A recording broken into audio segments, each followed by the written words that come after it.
Hello, Avatar fans, and welcome to the next episode of the Avatar Online podcast. This is the official podcast for the fan site avatarthelastairbender.online.com, and this is going to be our first of probably three podcasts that we do covering the rise of Kyoshi. So this podcast is going to be covering the first 10 chapters of The Rise of Kyoshi.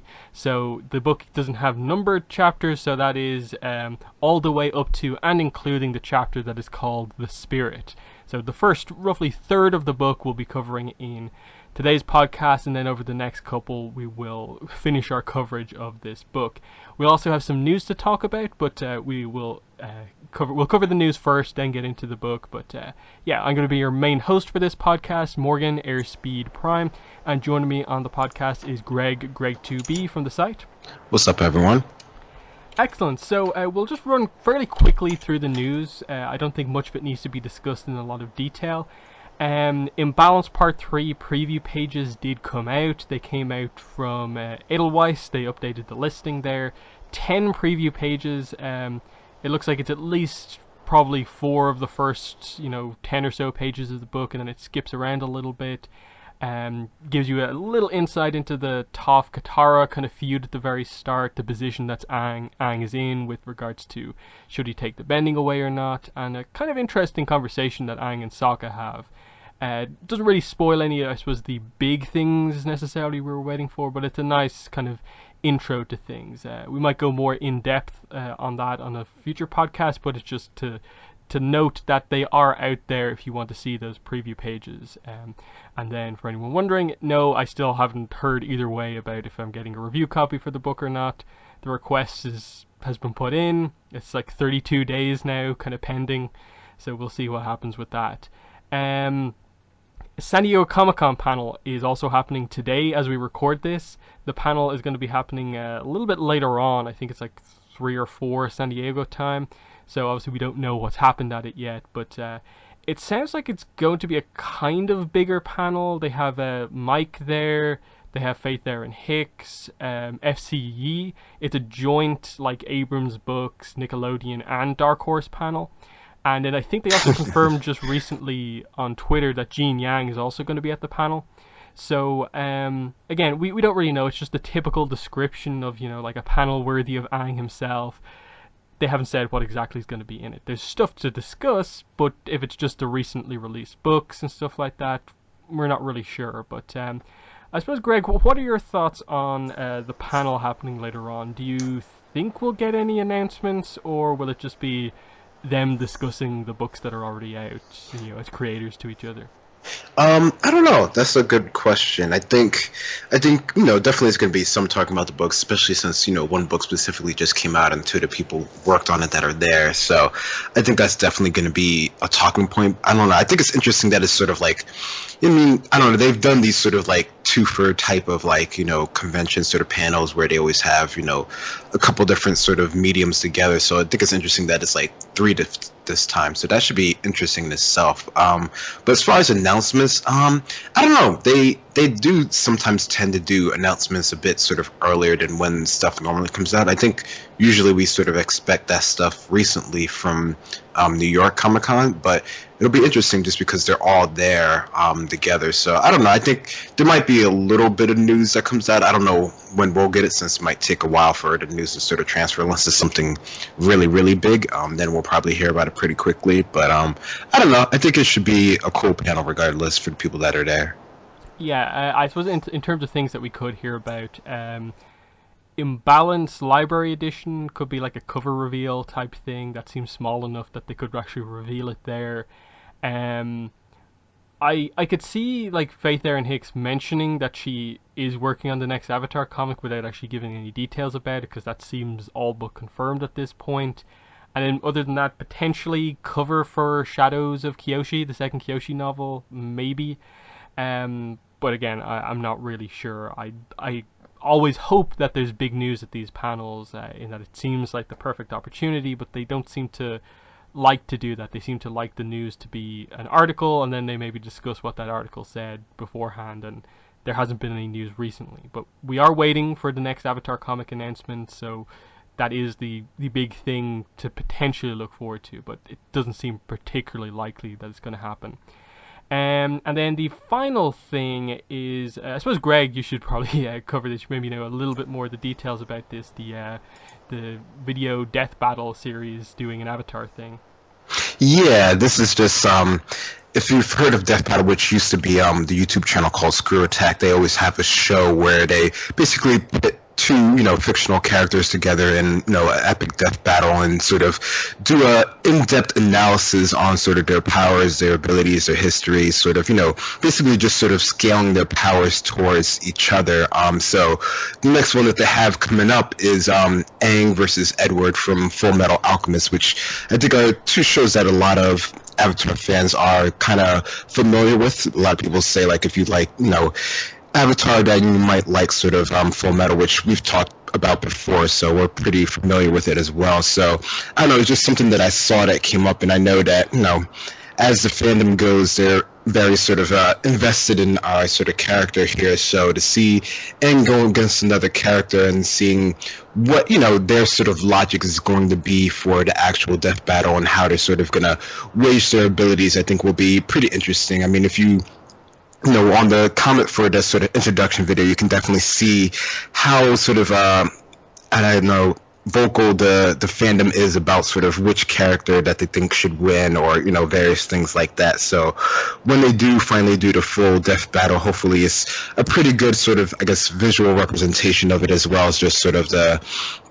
science and sort of the ideas behind sort of the actual abilities of who would actually win in this sort of head-to-head battle, or, however they sort of go about it. Yeah, it's definitely an interesting one. I think the previous Avatar one they did was Toph versus Gara, and I think they had Toph winning, which was, I think, seen as being a little controversial.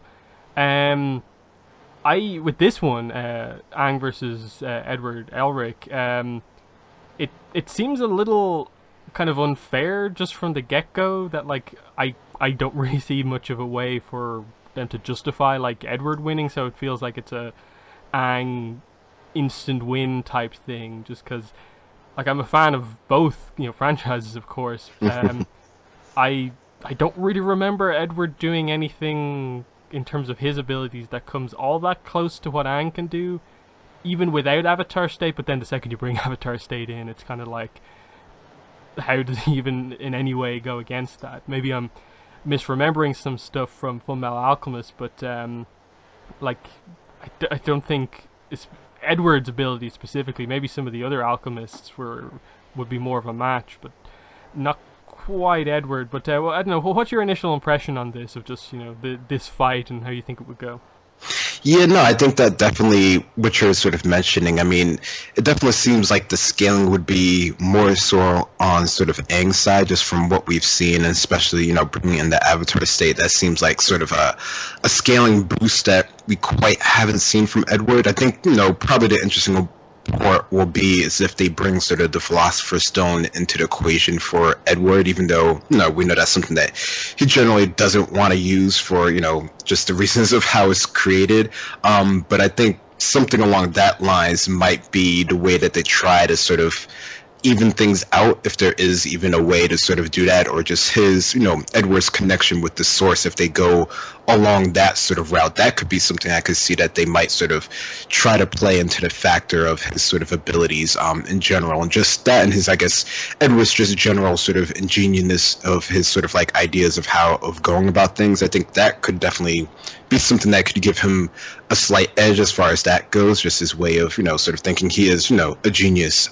So that might be something that they go with. But I don't know, it definitely seems more leaning towards Aang, and I don't know. I mean, I get the idea of why they would put them two characters sort of together, just because of sort of just their age and just sort of their relation, just sort of their sort of, just their character lines in their stories. I can see the similarities there, but the power scaling, it doesn't seem quite as much. But I don't know, it depends, it depends when they take Aang from in the series and when they take Edward from in his series. So they could, go either way, and just, sort of Aang's just general, feeling towards battling in general. Sometimes they do play that into the sort of death battles, and I think, a couple of them, they've had them end in sort of like a neutral sort of, solution rather than anyone actually sort of being killed or anything like that. So I don't know. There's a couple different ways they could go about it.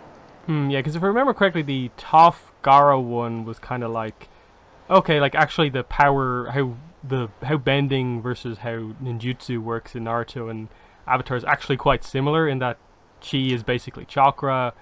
The main difference is that, especially like towards the end of Naruto, it's like the scale is just bigger on everything. And so what they sort of did to even it out was that they just kind of had Gara be like, on average, not use as big of attacks as he would use like at the end of the series, and then I think they more or less said that bending, like Toph being just a direct earthbender, would be like a better counter for the fact that Gara primarily only used sand, and then even his special abilities where he incorporates like metal into the sand, Toph could still counter, and that's kind of why they gave her the kind of victory there, because she was like more attached to her element, and that sort of made a bigger factor in things than just like Gara's maybe bigger raw power. So it's a weird one in terms of like, with this, do they scale up Edward's alchemy so he can do bigger things like Aang can do, or do they lower Aang or whatever? But yeah, it's always interesting to see how these go. But yeah, this was just the announcement basically of this fight, the start of this discussion. But yeah, that's basically all of the news that we've had. But obviously the biggest piece of news was that this week was the release of the first ever young adult Avatar novel, and that is The Rise of Kyoshi, the first of 2 books from FCE covering the backstory of Kyoshi. So yeah, the book was released, and the way we're going to do this, I think the easiest way to do it is that we'll start off with some general thoughts just about the release, the kind of non-spoiler thoughts on the overall book itself, and then we'll get into some discussions on the characters so that you guys know who these new characters are, and then we'll go through like the events, some of the details that happen sort of chapter to chapter. So the first thing I suppose is just the release of the book, and I think this is where it's probably the only real negative about this, in that I don't think this book has seen the widest release that it possibly could, especially in regions outside of America and Canada. I don't think the book is actually available digitally, at least digitally from the really obvious places, like in the UK, Ireland here. There's no Kindle version of the book, there's no Google Books, digital version of it. I think you can get it from other places where you're just downloading the just direct, like what, EPUB file or something like that, but it's not the easiest and like most obvious place that you go to for your digital books. And then especially for me over here, I don't think any bookstore actually had the book in, so it was lucky that I had a online pre-order in for a physical copy, and it arrived on the day of release. And I think a lot of people have sort of similar stories of like, if you were outside of America and Canada, where like the publisher kind of was located, the special edition type stuff, the availability of the book wasn't as big as you'd maybe think it was. But Greg, I suppose, what was your experience? How did you actually like go about actually getting the book? Do you have a digital version, physical copy, or what? I have just the digital Kindle copy. It's the version that I was able to sort of get when it came out. I did hear about sort of it being hard to get for other places, which is kind of unfortunate considering this book definitely has, or just, the series in general has a pretty sort of wide international reach, despite it, being, I guess, generally an American show or whatever. So that's a bit disappointing. I wonder if that's just sort of like a publisher type thing, or if there's some other sort of like rules with, like Nickelodeon, Viacom sort of getting this stuff out there, as we've talked about before. But for me specifically, it was pretty easy to get. It just sort of came to my Kindle. I had it pre-ordered, so it just came to the app. I don't actually have a real Kindle. And yeah, it just sort of worked as is. Mm-hmm. Yeah, as I said, I got the physical version of the book, standard physical version, which I think the whole special edition thing is maybe another slight negative, in that it really felt like in a way, like the special edition was taking out stuff that kind of should have been in the standard edition rather than it really being a special edition. Especially the map, I think, should have been in the book, given how detailed it is about stuff and how actually very clear about locations the book is compared to like how often place names are mentioned in the show or anything like that. I think it was borderline like a needed thing in like the standard editions of the book. Maybe some of the like art extras at the back were good enough to be a special edition thing, but I think the map especially should have just been a standard thing as like the opener of the book, kind of like a standard light novel type thing, because it's a pretty nicely detailed map. It focuses in on the Earth Kingdom and the specific places that are mentioned in this book. I don't think the location stuff is too difficult to follow, just from reading it, but it's a nice visual aid to sort of have. But do you have any thoughts on the whole special edition thing that they did for, I think, Barnes and Nobles in America and then like Chapters in Canada? Yeah, so I did hear about that. I think I saw your tweet about it specifically. Yeah, I mean, I think I don't know, I think the maps I think is really cool. Like I've read other books where they have the maps, and the maps, it definitely gives you a nice sense of scale for the world. So I think that would definitely have been nice to have in sort of like the standard edition. Yeah, I mean, I do think the extras, that's sort of like okay to have in sort of like another place or whatever. But for the map, because I did see that on Twitter, I thought that was actually really cool how they have that sort of laid out, and definitely would have helped with sort of figuring out where things are. I mean, just sort of knowing the locations. I mean, they explain where it is that they're going, so it's not like you ever don't know a name or whatever. But it's nice to see sort of the scale of things, and especially since I guess the regular hard copy book, and you'll have to confirm this, has some stuff in it, but the ebook doesn't have anything in it as far as like any sort of illustrations or anything, which I forgot that was really going to be a thing. So when I saw that about the map, I was like, oh yeah, there's no images or anything at all in the ebook version. Yeah, the standard version actually, it's very plain. There are no illustrations or anything like that throughout. So okay. I think the listing on Abrams Books website about there being illustrations throughout was just referring to the special edition, where I'm pretty sure it's just like the evolution process of the cover image. I don't think it's anything else beyond that. Because yeah, the actual physical book is very sort of plain. It's just standard like red kind of page, title page, Rise of Kyoshi, the Rise of Kyoshi with like the creators involved. You do get the page with the foreword from Michael Dante DiMartino. And then straight into chapter 1. Yeah. And then nothing at the end. It's just end of the book, back cover. Okay. Well, that's too bad, because I don't know, that sounded like a cool thing to have some sort of illustrations. I know we were talking about like how much would they actually put into it and who would actually even do it. So I don't know. I guess that'll be one of those special things that if you can get, you can get. Yeah, and apparently there's a special cover of the book available at SDCC. I'm pretty sure it's just a clean version of the normal cover, where it's just the Kyoshi, just without the title or anything like that. It's just the image. But yeah, let's get into actually talking about this a little bit now. We'll start off with just our kind of general overall thoughts on the book, without really attempting to spoil it. Just what was the first Avatar novel like? For me, I thought it was excellent. Like I pretty much don't really have any complaints about the book in terms of the characterization, writing style, or anything like that. I just thought it was great to finally have an Avatar novel. I loved the detail. There was enough depth without it turning into, say, like a Lord of the Rings, if you've ever tried to read the actual books, of it just being description upon description upon description. It was nice reference to stuff we knew, explained the stuff that we obviously didn't know before, added depth and world building while also keeping, like the plot going, doing the characterization quite well.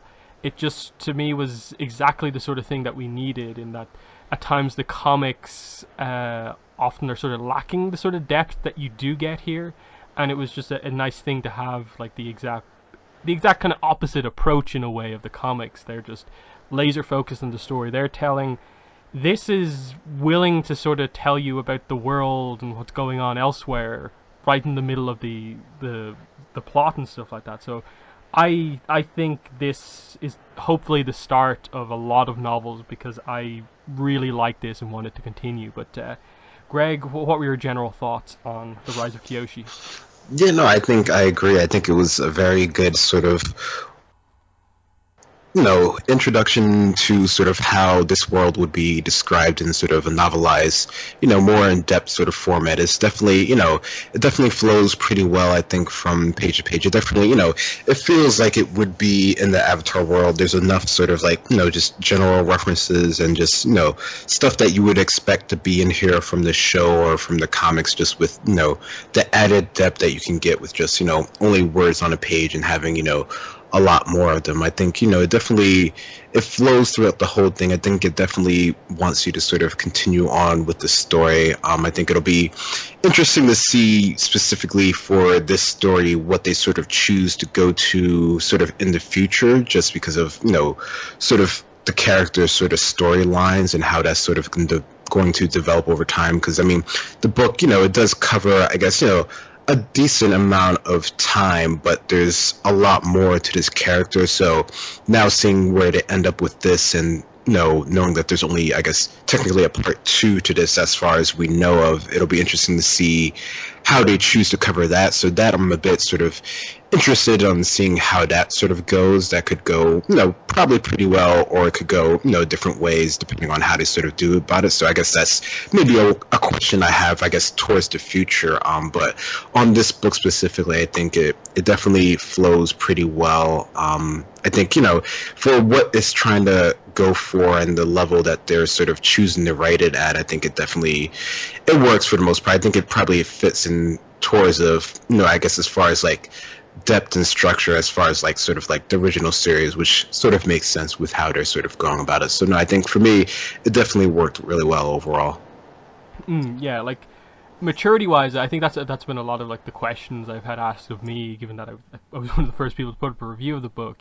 Was like how is it in terms of like violence level, the fact that they mentioned that they'd have the LGBT stuff that they said they would have in it.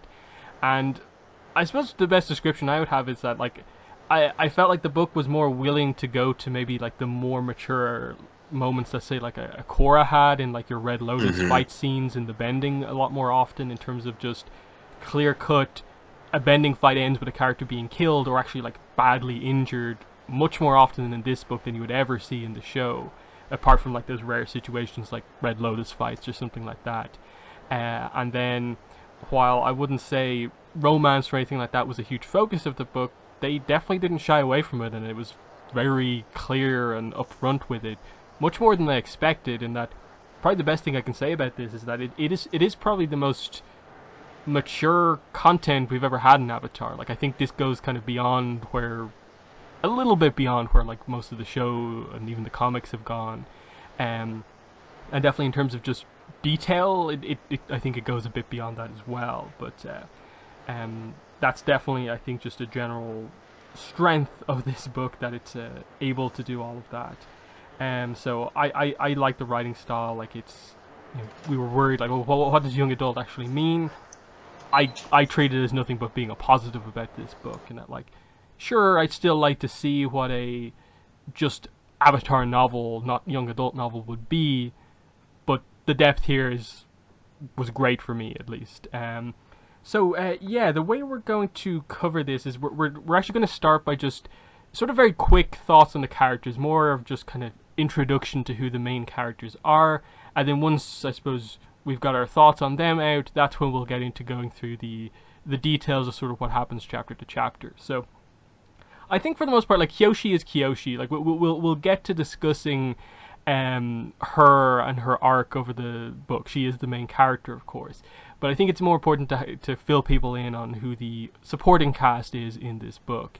And so I suppose we'll start with the character who, until the very end of the section we're covering up to chapter 10, is thought to be the Avatar, Avatar Yun, Y-U-N, this Earth Kingdom boy from Makapu who is apparently found to be the Avatar. And it's very interesting at the start of the book, because you do jump in with like obviously the Avatar test, and Kyoshi's there, And then you just skip ahead, and it's like, oh, here's Kyoshi. She's in the same place, in a better position, but someone else is the Avatar, and she believes this person is the Avatar as well. She just does not at all think at the start of this book that she is the Avatar. Hasn't even crossed her mind, and that's what a large part of the first section of the book is about, is, you know, how does she come into contention to be the Avatar, and how did this guy get chosen as the Avatar to this point, basically. And I like Yoon as a character a lot. I think he's very interesting because he was trying so hard. He devoted himself completely the second he was found to, quote unquote, be the Avatar. He put everything he could into it to make up for, I suppose, the life that everyone who supports him kind of gives him, of like going from being on the streets of Makapu to living in this Avatar mansion, and everyone kind of giving him gifts and kind of loving him as like, finally we have a good Avatar back in play. And so it makes the shift of the story into Kyoshi's the Avatar all the more sort of difficult and kind of tragic, because you actually like Yoon, and it's this, his life changes yet again because he's not the Avatar. But Greg, what were your thoughts on Yoon as a character?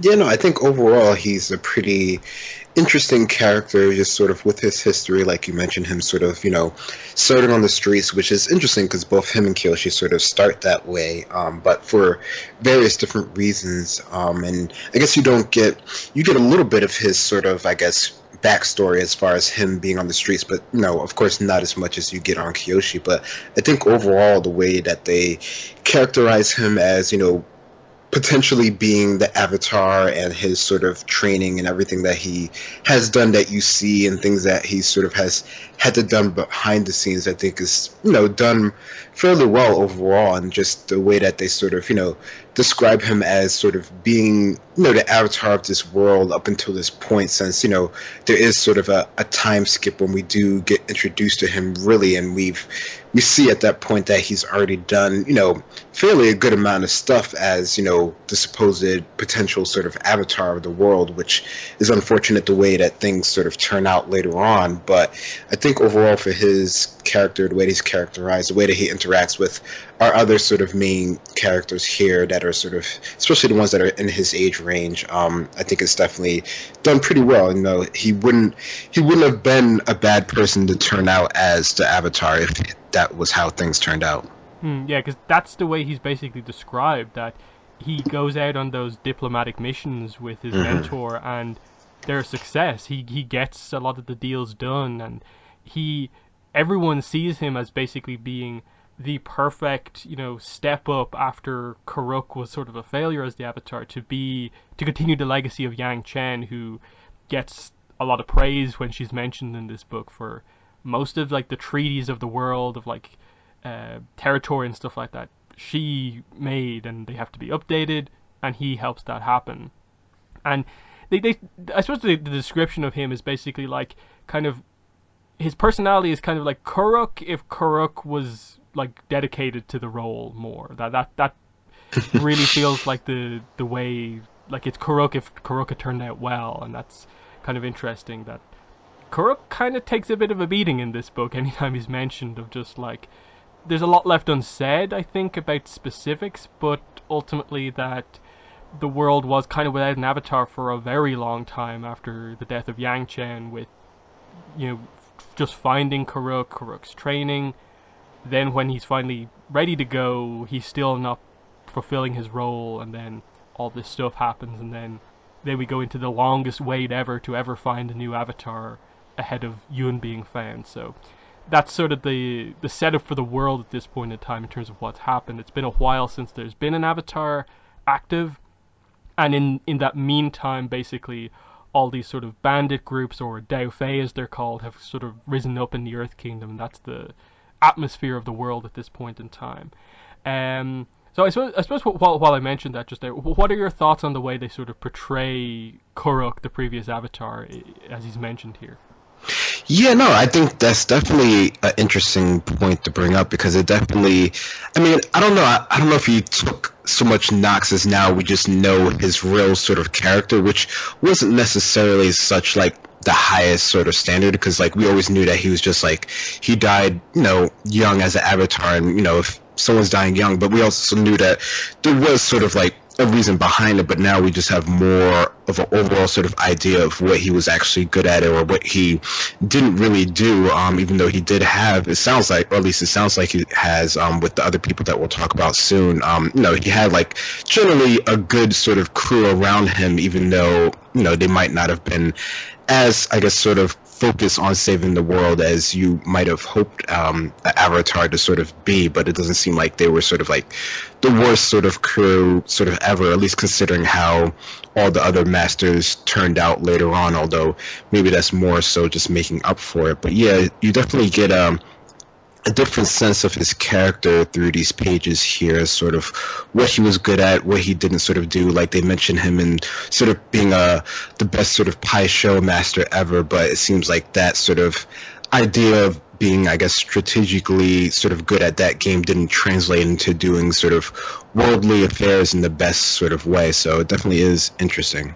Yeah, because it was this weird thing with his portrayal prior to this book of like, he was like the previous Avatar we knew the least about, in terms of like, it was that very personal story with Umi that we knew about, and then everything they said about him before then was just that like he was a go with the flow type Avatar. Like Ko punished him or something like that for whatever, and he just didn't really involve himself. But it was never made clear like, were there issues that he was avoiding, or was there stuff that he was meant to do.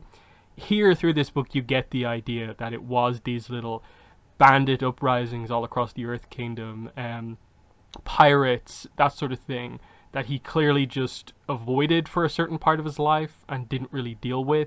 And that's the sort of stuff he didn't go dealing with, these treaties that you see Yun dealing with and so on. And it helps to inform that, like, okay, this is where he was sort of lax as the Avatar, and helps to inform a lot of this stuff. But yeah, so Kyoshi, for most of the book, Kyoshi is 16, Yun is the same age. Our other teenage character around the same age is Rangi, who is a firebender, elite firebender, kind of, basically military. Her role as we meet her is that she is Avatar Yun's bodyguard. She's also the daughter of like his firebender teacher, who we'll talk about a little bit later. But this basically makes up our kind of teenage kind of trio at the start of the book: Yun, Rangi, and Kyoshi. Rangi is an interesting character. I think you get more of directly her character later on, whereas I think Yun stands out a lot more early on. But you get the idea. She very much comes across as like being firebender. She's sort of very kind of strict about certain things, but also wants Kyoshi to kind of step up a lot more, like very supportive, definitely best friends at the start of this book, and just wants Yun to be better. They also get across the idea that she's very kind of reverent towards the Avatar. She's borderline sort of superstitious about some of this stuff, and really doesn't like the Avatar being insulted at all and stuff like that. But it definitely an interesting character, especially once you get into some of the more emotional stuff later on. But I definitely did like her character over the course of the book. But what were your thoughts on Rangi? Yeah, no, I think initially you definitely get her having sort of that typical sort of firebender sort of mentality, the way that she sort of talks to Kyoshi. And yeah, I think she has a lot of reverence for sort of just the Avatar in general, just the whole sort of idea about that sort of being part of the world and sort of their place and sort of her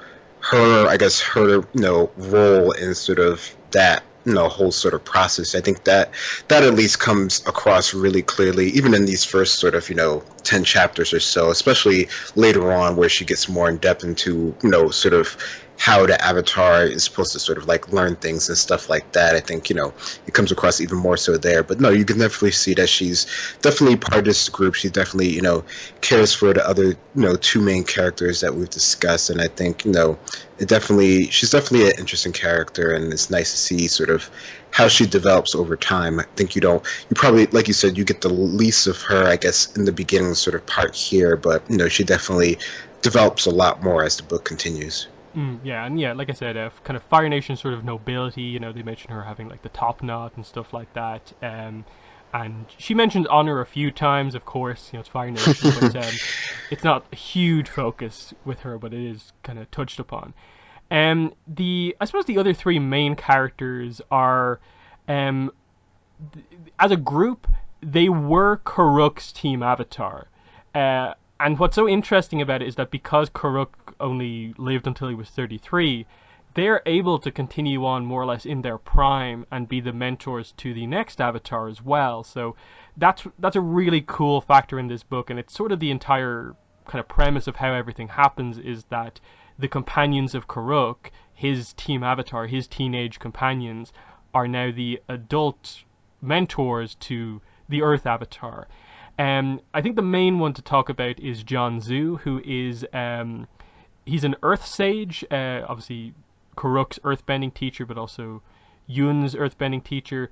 He is ultimately the character who is the villain of the book, and in the content that we cover here, we basically see it just come out right at the end, but there are loads of hints before then of like he has a storied past and stuff like that, and he's sort of power hungry. Elements of sort of Long Feng, but sort of taken in a slightly different direction. But I like the delving into like what an Earth Sage actually is. It's a different position than a Fire Sage, and just how he takes, finding the next Avatar and uses that to sort of enhance his position, and how there's a frustration about finding the new Avatar, so he sort of commits to Yoon a bit too soon, and everything's about to sort of fall apart around him, and it just gets too far, and it's just this. Throughout the entire book, basically, it's just him trying to control everything too much, without spoiling too much. I think he's a really, really good, villain. But even before you learn that about him, just a good character. So Jianzhu, I thought, was probably one of the best things about this book overall. But Greg, what were your thoughts on Jianzhu?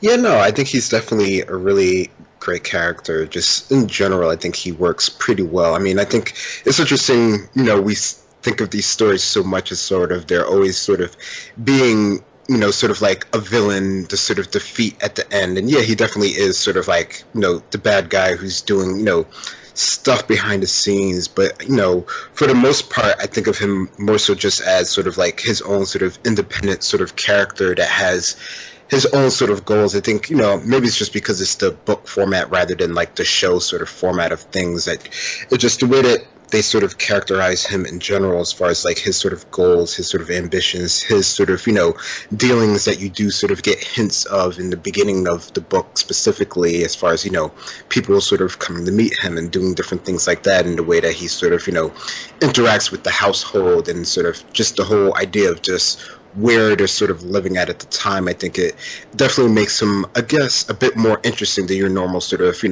villain type character. Like, you definitely see, like you mentioned, sort of Long Fei and sort of, his sort of ideas of working behind the scenes. But I would say Jianzhu is definitely, I would say he's even a step above sort of Long Fei as far as his sort of dealings with sort of the whole sort of Earth Nation overall, or just, just the Avatar world in general. It definitely seems like he has more pull, which I guess you sort of find out as the story sort of goes on. But I think that's definitely one of the interesting parts about his character, being an Earth Sage and just sort of being, of course, a master bender as well, and everything that sort of entails. I think he's definitely a pretty interesting character, just sort of how he's pretty central to the whole story overall, and sort of what happens to him by the end of the story, I think is pretty cool as well. Yeah, it probably isn't the best, like, to just flat out call him the villain, but as the kind of the main, I suppose, enemy to Kyoshi in a way throughout the book, it is interesting to see. I suppose the very kind of human mistakes he gradually makes is like he gets himself into this amazing position, and then the lengths he goes through to sort of course correct, and the things that he brings himself to do over the course of the story. It just builds on top of it to the point where, like, at the end you're like, this is a kind of very like deplorable character, but you still have an understanding of like how he got here and what he was trying to do, but he let it get Hmm. far, far, far too out of hand. So Yeah. I really like how they did him over the course of the book. Next character is Kelsang. He's an airbender, um, very, very kind of high up airbender. They sort of say a little bit of an element of like fallen from grace, which we'll get into as we discuss the content of the book. But he's kind of described as being like this massive man, like kind of mountain of a man. We know Kyoshi's massive as well, and they describe that they're just together. Those two are just like two titans. Um, and he, of course, as well as Janzu, was like basically the airbending teacher, the airbending part of Karuk's team. And he also, the role he basically plays is that after the first chapter, his encounter with Kyoshi, he actually does everything he can to raise her, take her from being an orphan to having someone like him looking after her. And you see the sort of rift between him and Janzu develop. That's one of the main sort of rivalry type things that sort of happens in the book, of like Karuk's kind of two of his main companions, and like one goes one direction, one goes the other. I think he's a really interesting airbender character, because at times, a lot of the airbenders, they can be very similar because the culture is so ingrained in all of them.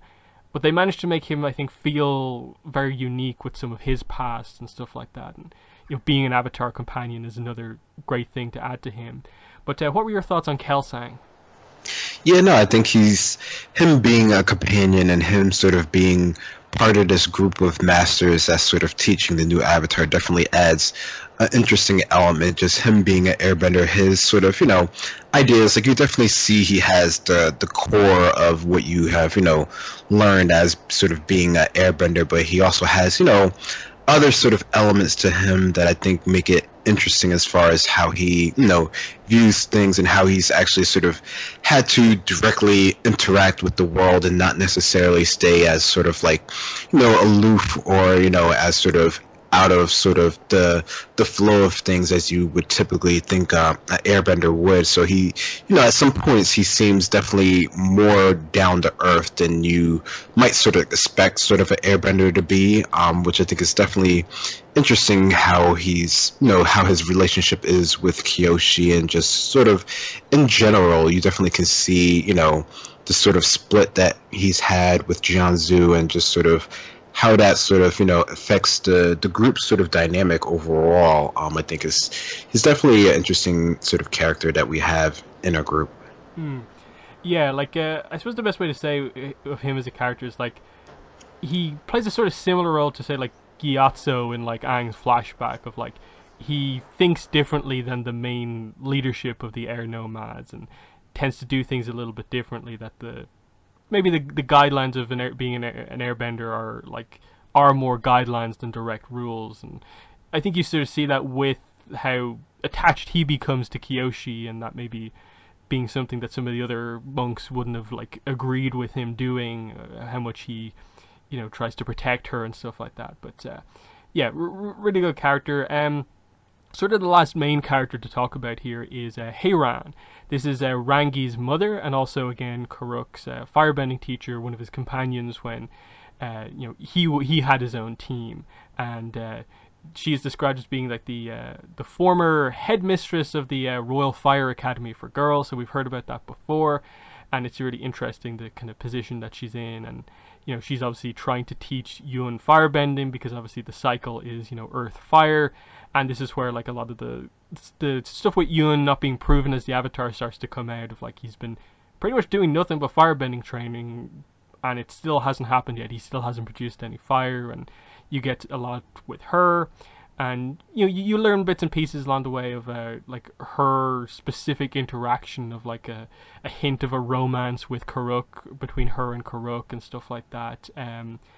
And then as the book goes on, she kind of plays an interesting role of, obviously stuff happens. Janzu, as I said, sort of becomes the villain of the piece a bit, and she is kind of kept out of the loop of things a lot, and doesn't feel as strongly about it in a way, but it's just kind of forced along with it. She plays a nice role, I think, in the book, and there's probably potential for them to do more with her in like the next book. But what are your thoughts on Heiran?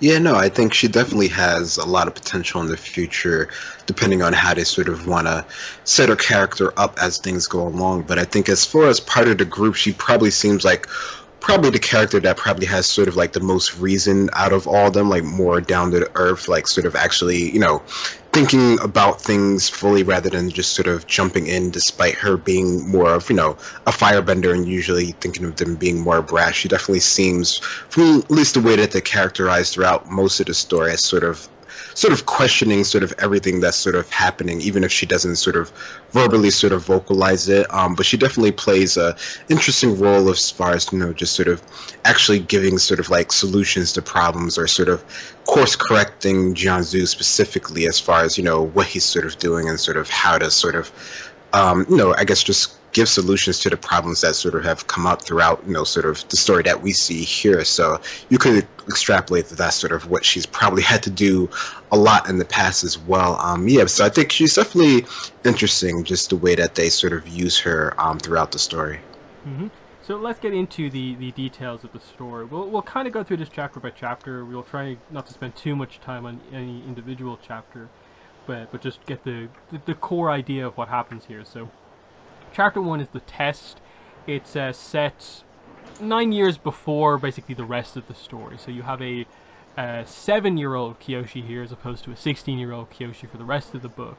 And the idea, as it says, is that this is Jianzhu and Kelsang going across the Earth Kingdom, trying to perform the Avatar test using the Avatar relics. And what's really great about this chapter is just in terms of the relics, how they clarify so much and then add more onto that. And that we knew about the Avatar relics from Avatar The Last Airbender. In the episode The Storm, we see specifically Aang being shown the Avatar relics, and he recognizes all of them, and it gets across the idea that it's a test.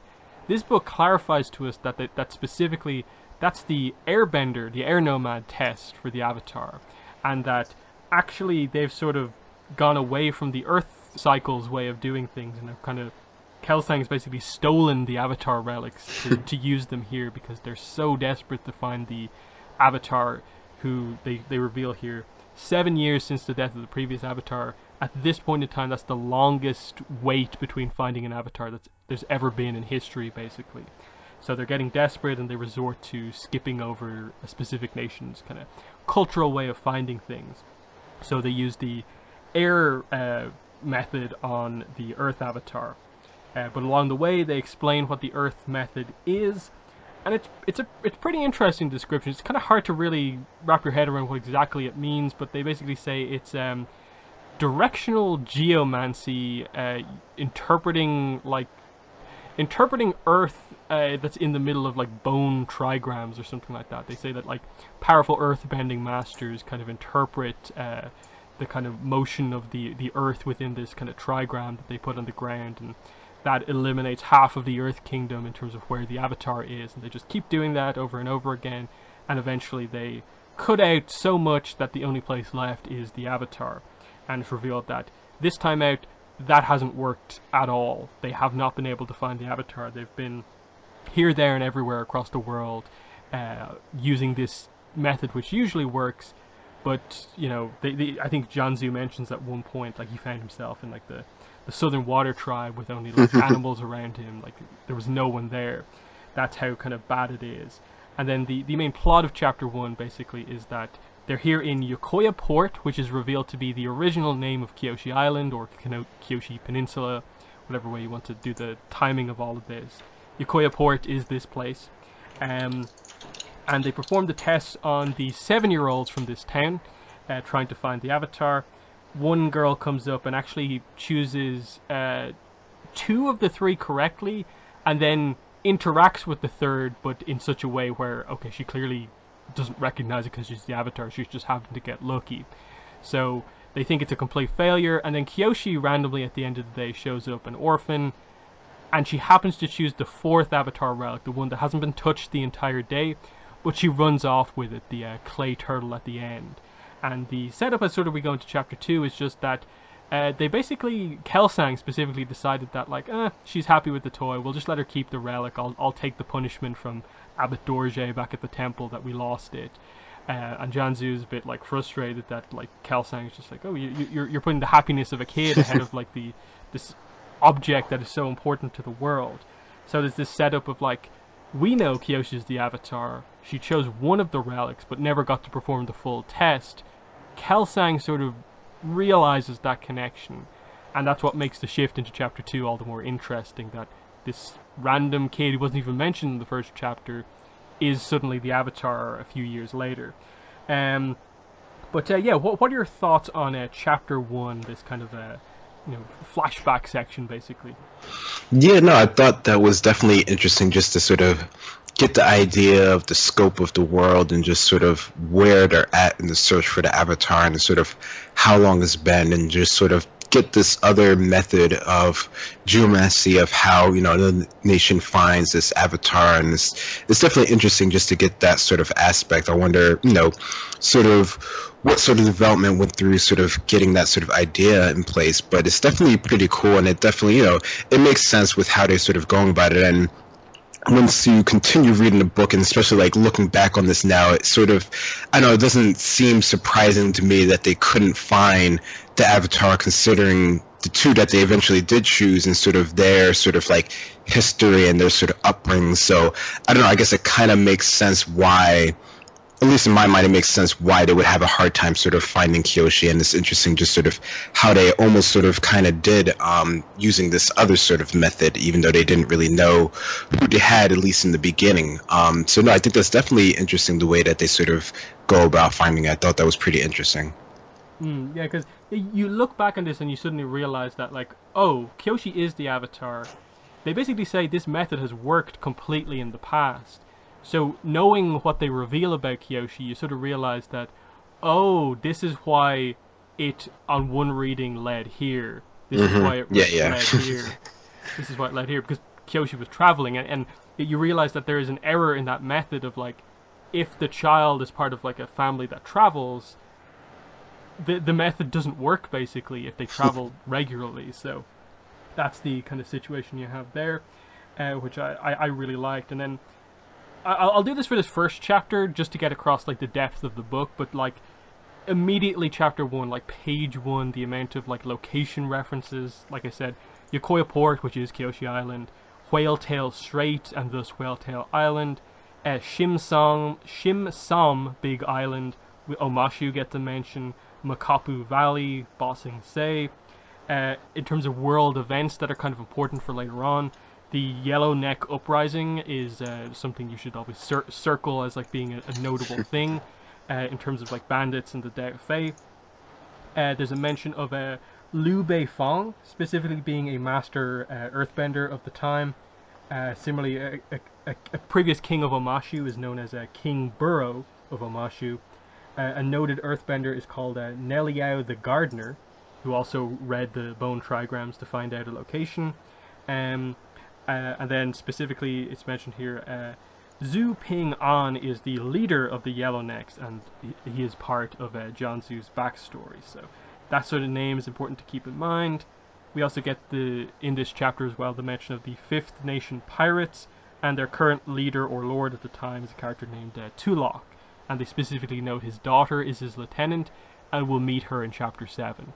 So that's a lot of references just in the first chapter, and it's kind of that way throughout like most of the book. There are there are certain chapters where it's more plot focused and there's not as much detail, but you never go multiple chapters really in a row without sort of learning something new, some nice reference like that over the course of the book. But what are your thoughts just on based off chapter 1 and like its references? Like, how impressed over the course of this book were you with place names and that sort of stuff, the world building of like the culture and events of the world?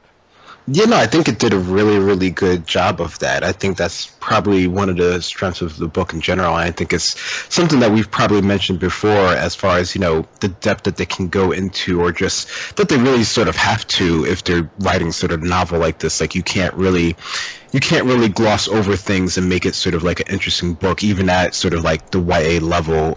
You know, you have to have some meat behind the story that you're telling in order for it to feel like it's actually sort of a real world. And since we know that Avatar has, you know, it's always had that as a strength just from the shows alone, it would make sense that the book itself would have that as well. So yeah, no, there definitely is, I guess, a lot to sort of keep track in the book, but I think it's one of those things that as you sort of keep reading along in the story, things are sort of called back and they're sort of mentioned again.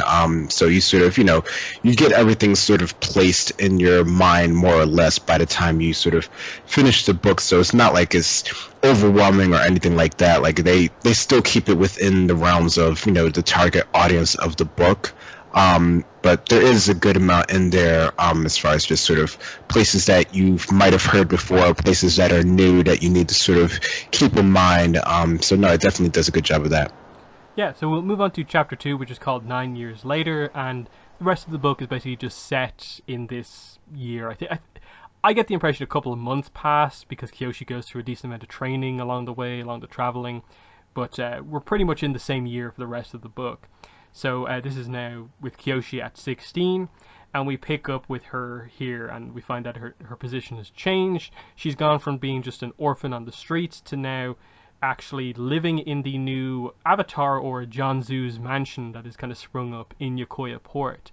This is where we find out that there is an Avatar. It's Avatar Yoon, and the basic gist of this chapter is kind of getting across the character of Kyoshi at this point in time and what she is like and stuff like that. And I think it's really well done. Of just, she's basically a servant at the mansion, and all she's doing is bringing this jar of food back to the mansion, and there she's getting picked on by the other kids. Some of these kids were mentioned in the previous chapter. They went to do the test, but they obviously failed, and they are actually jealous of Kyoshi because she's gone from, orphan on the streets to actually living in the fancy mansion.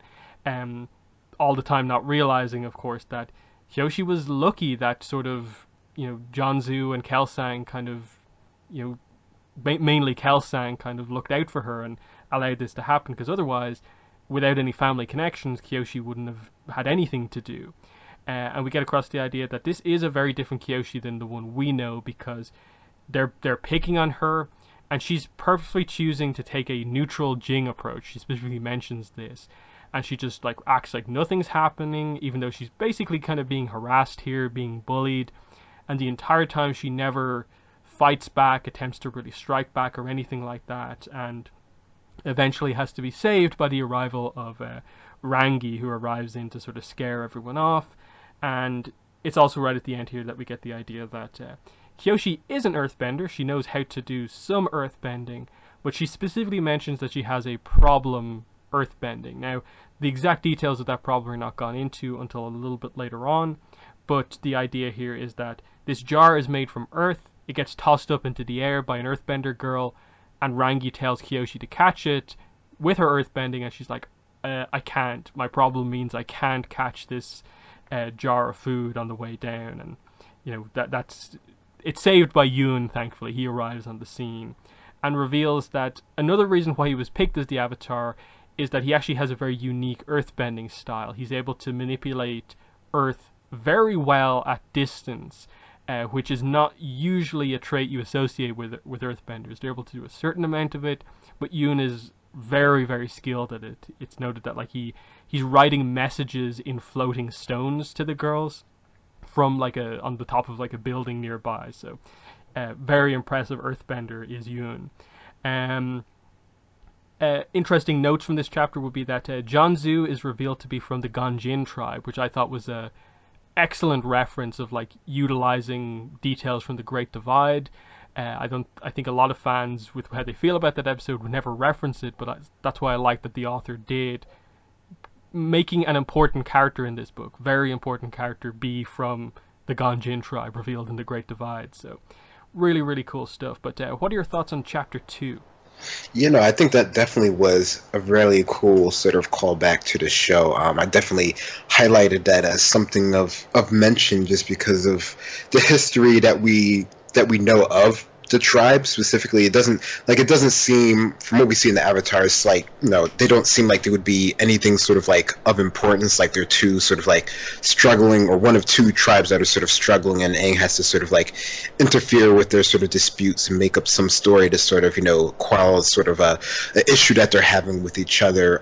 But here we see that someone from this tribe, which it still seems like even during this time people are sort of looking down on them, but the fact that he's an Earth sage, and he's able to create this huge sort of mansion that houses the Avatar and everyone's for this specific reason, sort of shows a different light on the tribe in general.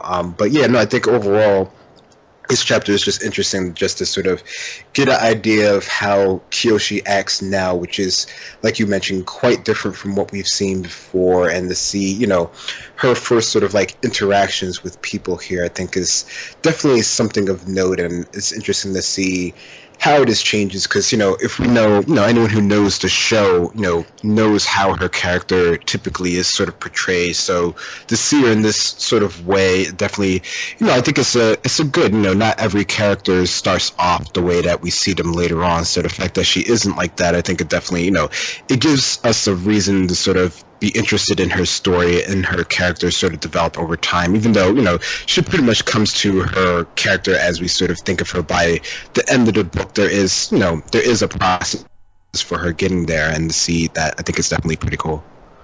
Yeah, definitely.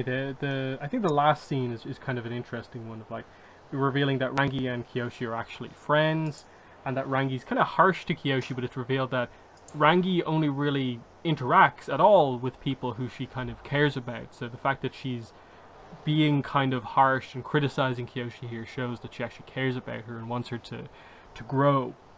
She's frustrated that Kyoshi, despite working in the mansion and stuff like that, didn't fight back, didn't stand up for herself at all. And there's this sense at the end that Kyoshi just waited for someone to come and save her, and that is not something you would usually say about kind of Kyoshi as we know her. That Kyoshi is the strike first type character, as she's kind of characterized by the fandom, but this is a different kind of type of character here. She has to get to that point.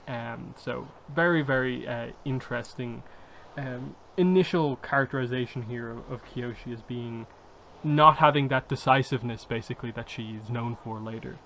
And I think that's most of the details here. They mention goat dogs as being an animal that they have in the mansion. I think that might be a new animal, but I'm not sure about that. But yeah, we move on to chapter 3, which is called The Boy from Makapu. And the basic gist of this chapter is we get introduced to Heiran here, who is Yoon's firebending teacher. We find out that she left a high up position in the Fire Nation army to train Karuk, and then she left her position as the headmistress of the Royal Fire Academy for girls to train Yoon. So she sacrificed a lot to help the Avatar in like two kind of different eras of her life. She is Rangi's mother, of course, and is harsh, but actually does care about Yoon deep down. And Janzu kind of reveals, having known her so well, that that's just her personality, basically. She, like Rangi, she only really is harsh, really, with the people she cares about and wants to improve. And yeah, we get the idea. Yoon, even though he's doing all this training, perfectly has the firebending forms down, can't firebend. We find out that as much as he comes across as like almost like a prankster type character, very charismatic, like Karuk, he is actually super, super hardworking. He mentions like he's been analyzing Yang Chen's previous political decisions. It's mentioned that he has like a smile that reminds everyone of Karuk. He plays Pai Shou then with John Zhu, and this is when they discuss a big plot point in terms of the stuff we're going to be covering, of that there is this meeting coming up, a need to discuss a new treaty with the leader of the Fifth Nation pirates, who is now Tagaka, who was the daughter of Tulok mentioned in the first chapter. So very, very interesting stuff. And the main thing we get here is that this is when they bring up the idea that Yoon has been going on trips with Janzu and Kelsang across the world to be a diplomat, and it's been going fairly well. And on the last trip, they found basically an abandoned village, and they realized that it was raided by the Fifth Nation, and all of the people were taken as hostages. So a big plot point is getting the hostages that the Fifth Nation took back when they go to these meetings coming up. And I think the first hint of there being kind of something up with Jianzhu is something you get at the end of this chapter, of like the drastic measures he's beginning to go through to 100% confirm Yoon as the Avatar and make everything happen. He feels that you're too good at earthbending, you have too much of a connection to earthbending, so we need to sever that connection to open up a connection to fire. So he has Yoon perform his firebending drills on ground, basically spiky ground. Jianzhu earthbends the ground to make it filled with spikes, and has Yoon perform all the actions on this. And even Heiran, who's a little bit harsh, feels that this is going a step too far. And we'll see elements like this. This seems like a very minor one, but Jianzhu over the course of this book will begin to do more and more stuff like this that gets too far out of line, and that's kind of the downfall of his character. But what are your thoughts on chapter 3, a Yoon-focused chapter? Yeah, no, I think it's definitely interesting to get more of a characterization on him and his sort of, his dealings with being, the parent sort of avatar to be, and to see his current state and his sort of training, how they're going through the motions of training him as you typically would, and they've already sort of involved him in world affairs. And like you mentioned, it seems like he's doing a good job at it, which is, good for the world in general, although he's not, he hasn't really shown, I guess, sort of the normal sort of trappings of being an avatar, which is, of course, make a Jianzhu sort of worry, which leads to sort of the end result of the chapter. But overall, I thought it was an interesting chapter just to sort of get the idea of this Fifth Nation, which is something that I don't think has been sort of mentioned directly, at least anywhere else. So just the idea that now in this world and in this current time that they have to have these sort of treaties and these sort of agreements with these other parties that aren't part of, normal sort of nation, the four sort of elements, they're sort of their own sort of things. And this, Fifth Nation seems like it's the largest, most, sort of, I guess, important one, as the story will sort of continue on telling us. But there even seems like there's even others in that. So just the fact that they have to sort of barter and agree with them, I wonder if that's something that's happened just because of Kuruk's sort of negligence of the world, or it's just something that's just a part of the Avatar world at this point in time that is just, a thing. It's just sort of there, and there's still, the world is just still sort of like organizing itself, you could say. So I thought that was just a interesting point overall. But yeah, it's a good episode, or a good chapter to sort of get a characterization of our characters.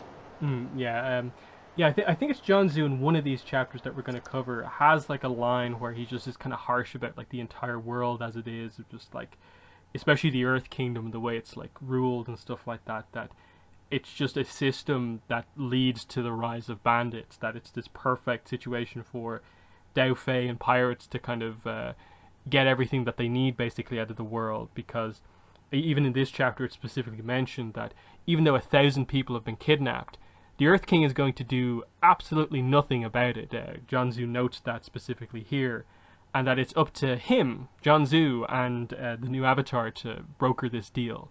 No involvement from the capital of Ba Sing Se at all.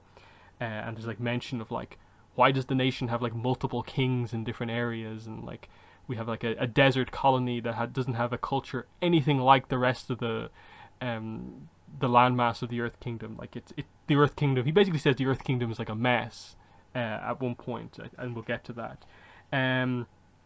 Last thing with chapter 3 is just when Yoon comes up with a good strategy for the negotiation, Jianzhu praises him and says that you're everything Kuruk was not. So that's an interesting one, given that like Jianzhu was a close friend of Kuruk when they were younger, that he's noticing how much better Yoon is. But we will move on. So chapter 4 is called Honest Work, and this is an interesting one in that it's basically just in terms of plot. Kyoshi finally gets back to the mansion, she brings the jar of food in, and she meets up with Kelsang in the kitchen. And they have a little bit of a conversation, and eventually the the head kind of chef of the kitchen basically says, okay, it's poetry time now. We're all going to just randomly come out with poems. Kelsang switches this into being more like kind of sea shanty type things, and they specifically say that you are meant to do a sea shanty about someone you like but that hasn't noticed you yet, so kind of unrequited love. A few of the other people in the kitchen do this. Then it's Kyoshi's turn, and the multiple verse poem slash song that she sings suddenly alerts Kelsang to, like, wait, how on earth do you know that, Kyoshi? Who taught you that poem? He recognizes it from somewhere. And this is the kind of another big turning point for him of, like, he already knows the kind of connection with her and the one avatar relic. Now she's said a poem, which the next chapter reveals that it's a poem that Karuk wrote. Now she knows this poem that only Karuk and him basically know about. This is a good idea to be a candidate to be the avatar, and this is where they mention a few things in this chapter about how Kelsang raised her, and also how there's, in the last few years, there's been a rift developing between Kelsang and Jianzhu. Kelsang doesn't like how power hungry Jianzhu has become ever since discovering Yoon as the avatar, and that a lot of his status in the world is dependent on, you know, him being the one to have discovered the avatar and people coming to him, and he's kind of taking up a little bit more of the attention of the avatar than he should be, and Kelsang doesn't really agree with that. But we do get explained to us that Kelsang raised her. It says that he stayed in Yokoya with her when he could, and made sure that she was looked after if he couldn't be in the port with her.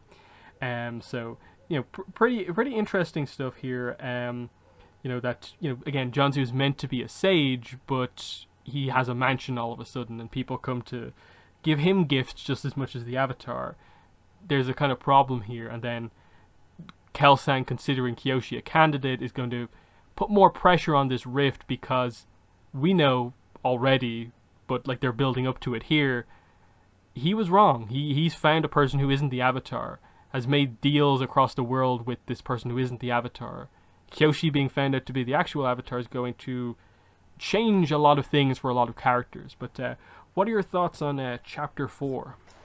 Yeah, no, this is definitely an interesting one, just sort of how they go about sort of revealing this sort of method of, you know, Kyoshi possibly sort of being the avatar, which I think is interesting when you compare this later on to the way that Kianzu sort of found, you know, Yoon, and sort of how that sort of worked out as well. I think it's interesting that it's sort of like something that, you know, sort of one or the other sort of would have only really been sort of keyed in on specifically. But I don't know, I think it's overall, I think the chapter is good. It gives you a bit more on Kyoshi and her sort of character here, sort of what she actually sort of has to do, or at least, you know, her current role as being part of the mansion. I think you get a bit more of it here. They also make note of her sort of not liking to have makeup on her face, which is interesting considering sort of later on her actual sort of costume that she donned. So I thought that was a really sort of nice thing that they sort of set up here. But yeah, no, I think it's definitely interesting chapter of sort of things being to sort of break apart. Yeah, because about the makeup as well. Yeah, they specifically note that Kyoshi actually has tons of freckles on her face. That it's suggested that she actually cover up with makeup, but she doesn't want to do that. So that's an interesting one. I'd like to see an image of what Kyoshi without the makeup looks like, because they describe her as being like having lots of freckles, and it becomes even more pronounced when she's out in the sun. So that's interesting. And then, yeah, with regards to Kelsang and Kyoshi's relationship, it's specifically said here in the narration that Kelsang is the dearest person in the world to Kyoshi, so she really sees him as her father figure, and that also a large part of why it's such an important relationship for her is that in the Earth Kingdom, it says here, love is reserved solely for blood relations. So the culture of the Earth Kingdom is really that you don't really kind of, you know, put your neck out for anyone who is not directly related to you. And so the fact that Kelsang is willing to do that for Kyoshi is kind of the only reason she has this chance here and has friends in this situation. He saved her from just being a random orphan on the streets by getting her this role in the mansion. So that's very, very interesting. Chapter 5 is called Revelations. And the start of this basically sets up the idea that, kind of off panel basically, Kelsang has told Kyoshi that he thinks she might be the Avatar, and he reveals to her how Yoon was actually found to be the Avatar by Jianzhu, and that it was odd, and that Kyoshi's like, actually, yeah, I've known Yoon a while, why hasn't he told me how he was discovered? So it's revealed that they found him in Makapu village. They thought he was hustling people on the streets playing Pai Sho. He was doing this thing where he challenged people to play him, and he'd only play tiles that he would randomly draw out of the bag. So he wouldn't really do any strategy apart from pick up a piece, any random piece out of the bag, and play it where he feels it was best placed. So it's revealed he actually wasn't cheating, but he was still winning. And the thing that Jianzhu latched onto was that the tactics that he was using were basically identical to Karuk's, and Karuk was known to be a Pai Sho master legend, basically. So Yoon doing it piece by piece, step by step, exactly, he felt it was this Avatar connection through the generations, basically, that Karuk's Pai Sho talent was passed on to him. And then, when he saw how good of an earthbender he was, he confirmed it then and there. So no official Avatar test was performed on Yoon. We know he hasn't firebent yet, so he has a claim to be the Avatar for sure, but it's not confirmed 100% at all yet. We also learn at this point that some of the only possessions that Kyoshi has from her time pre-Yokoya are a locked trunk and a journal that reveals what is actually inside the locked trunk. It's noted that Kyoshi has very strong feelings about this and has considered like destroying these two items at times, but has for some reason kept herself from doing that. So she's thrown away the key, she nearly burned the book. Then it's explained what the poem is about. So Kelsang explains that the poem is one that Karuk wrote 20 years ago. He came back and said that he was going to... It's a love poem, and it was for Heiran. So Heiran was just recently married at the time, and Karuk gave this poem to Kelsang to basically look over it and see if it was a good poem. Kelsang basically said, "What are you doing, Karuk? She's just married. Don't give this to her," and demanded that he destroyed it, and Karuk did destroy it. So the idea is that Kelsang and Karuk are the only two people who ever saw that poem, yet Kyoshi just read it out in the last chapter. We do get a mention at this point that it was shortly after this that Karuk met Umi, and then the whole Umi tragedy with Ko happened, and they more or less imply that the rest of his life was this sort of downhill slide to his death. Again, the specifics of which we don't really know just yet, about like, did Ko kill him? Did he die just constantly going back and forth to the spirit world, or what? Either way, the idea is that it's sort of unspoken, the exact details of what happened in like Karuk's very final years. And yeah, he also mentions as well that Heiran did love Karuk, but obviously got together with her husband before anything actually happened between the two of them. And yeah, the idea at the end here is just that Kelsang only wants to consider Kyoshi a candidate, but Kyoshi wants this to be kept a secret. She doesn't want this to be public knowledge that she is considered a candidate, and so they both agree to sort of not talk about this for now. So lots of stuff happened in this chapter, but what are your thoughts on it? Yeah, no, there is quite a bit that happens here. Just sort of all of this sort of history sort of coming to the forefront. I think is definitely really cool to see how they sort of went about telling sort of just how Yoon was found, sort of Karuk's sort of past, and the whole sort of idea of the poem and how that sort of plays into things here, and just sort of, I mean, Kelsang, I think it's interesting that he really wants to sort of put it in the forefront now that Kyoshi is a possible sort of candidate, but I don't know, it seems like he's missing the idea that they already have, a candidate that they've already, pretty much touted as the Avatar, and sort of how much that sort of would mess things up. I mean, I guess, yeah, they're still sort of in the same vicinity, but that would, with the whole rest of the world, that definitely would sort of, I don't know, it seems like a larger calamity that maybe he's not sort of grasping, or maybe he's just sort of really focusing on either Kyoshi just because he's really, he's basically sort of raised her from a certain point to where she's at now, and just sort of the whole idea of maybe just finding the real sort of avatar. But I don't know, it definitely seems like it's a late in the game sort of thing to sort of do now, even though, it does, at least to him, it seems like it's such a convincing sort of argument. But I'm sure that, for Master Jianzhu, it was the same sort of, revelation when he thought Yoon was, the next sort of avatar. So it's definitely, I don't know, it's definitely weird, or just, particular how they're sort of going about that at this point. Yeah, because I like the setup for why Jianzhu sort of rushes to, like, see Yoon as the avatar so quickly, and that it's little kind of flashbacks of him kind of being alone at these negotiation meetings. Like, it should be Karuk or the next avatar beside him, but it's just him at these meetings. Like, pressure is put on him as an Earth Sage to, be involved in these kind of negotiations, these diplomatic things, and it's all the pressure is on him, and that's why he wants the avatar so badly to be back in play, to allow these discussions to go so much quicker. So when he sees a master earthbender with the Paisho skills of Karuk, he's just like, this is him, it's over, it has to be. There's no way it can't be, even though he doesn't actually perform the test, and that's a big flaw with kind of what he does. The last thing I'll just mention about this is a kind of interesting connection, because obviously, like, to a degree you wonder, okay, Kyoshi said that poem, but why does she say the poem? And I actually like that there is sort of a reason for it, because Karuk wrote the poem for Heiran.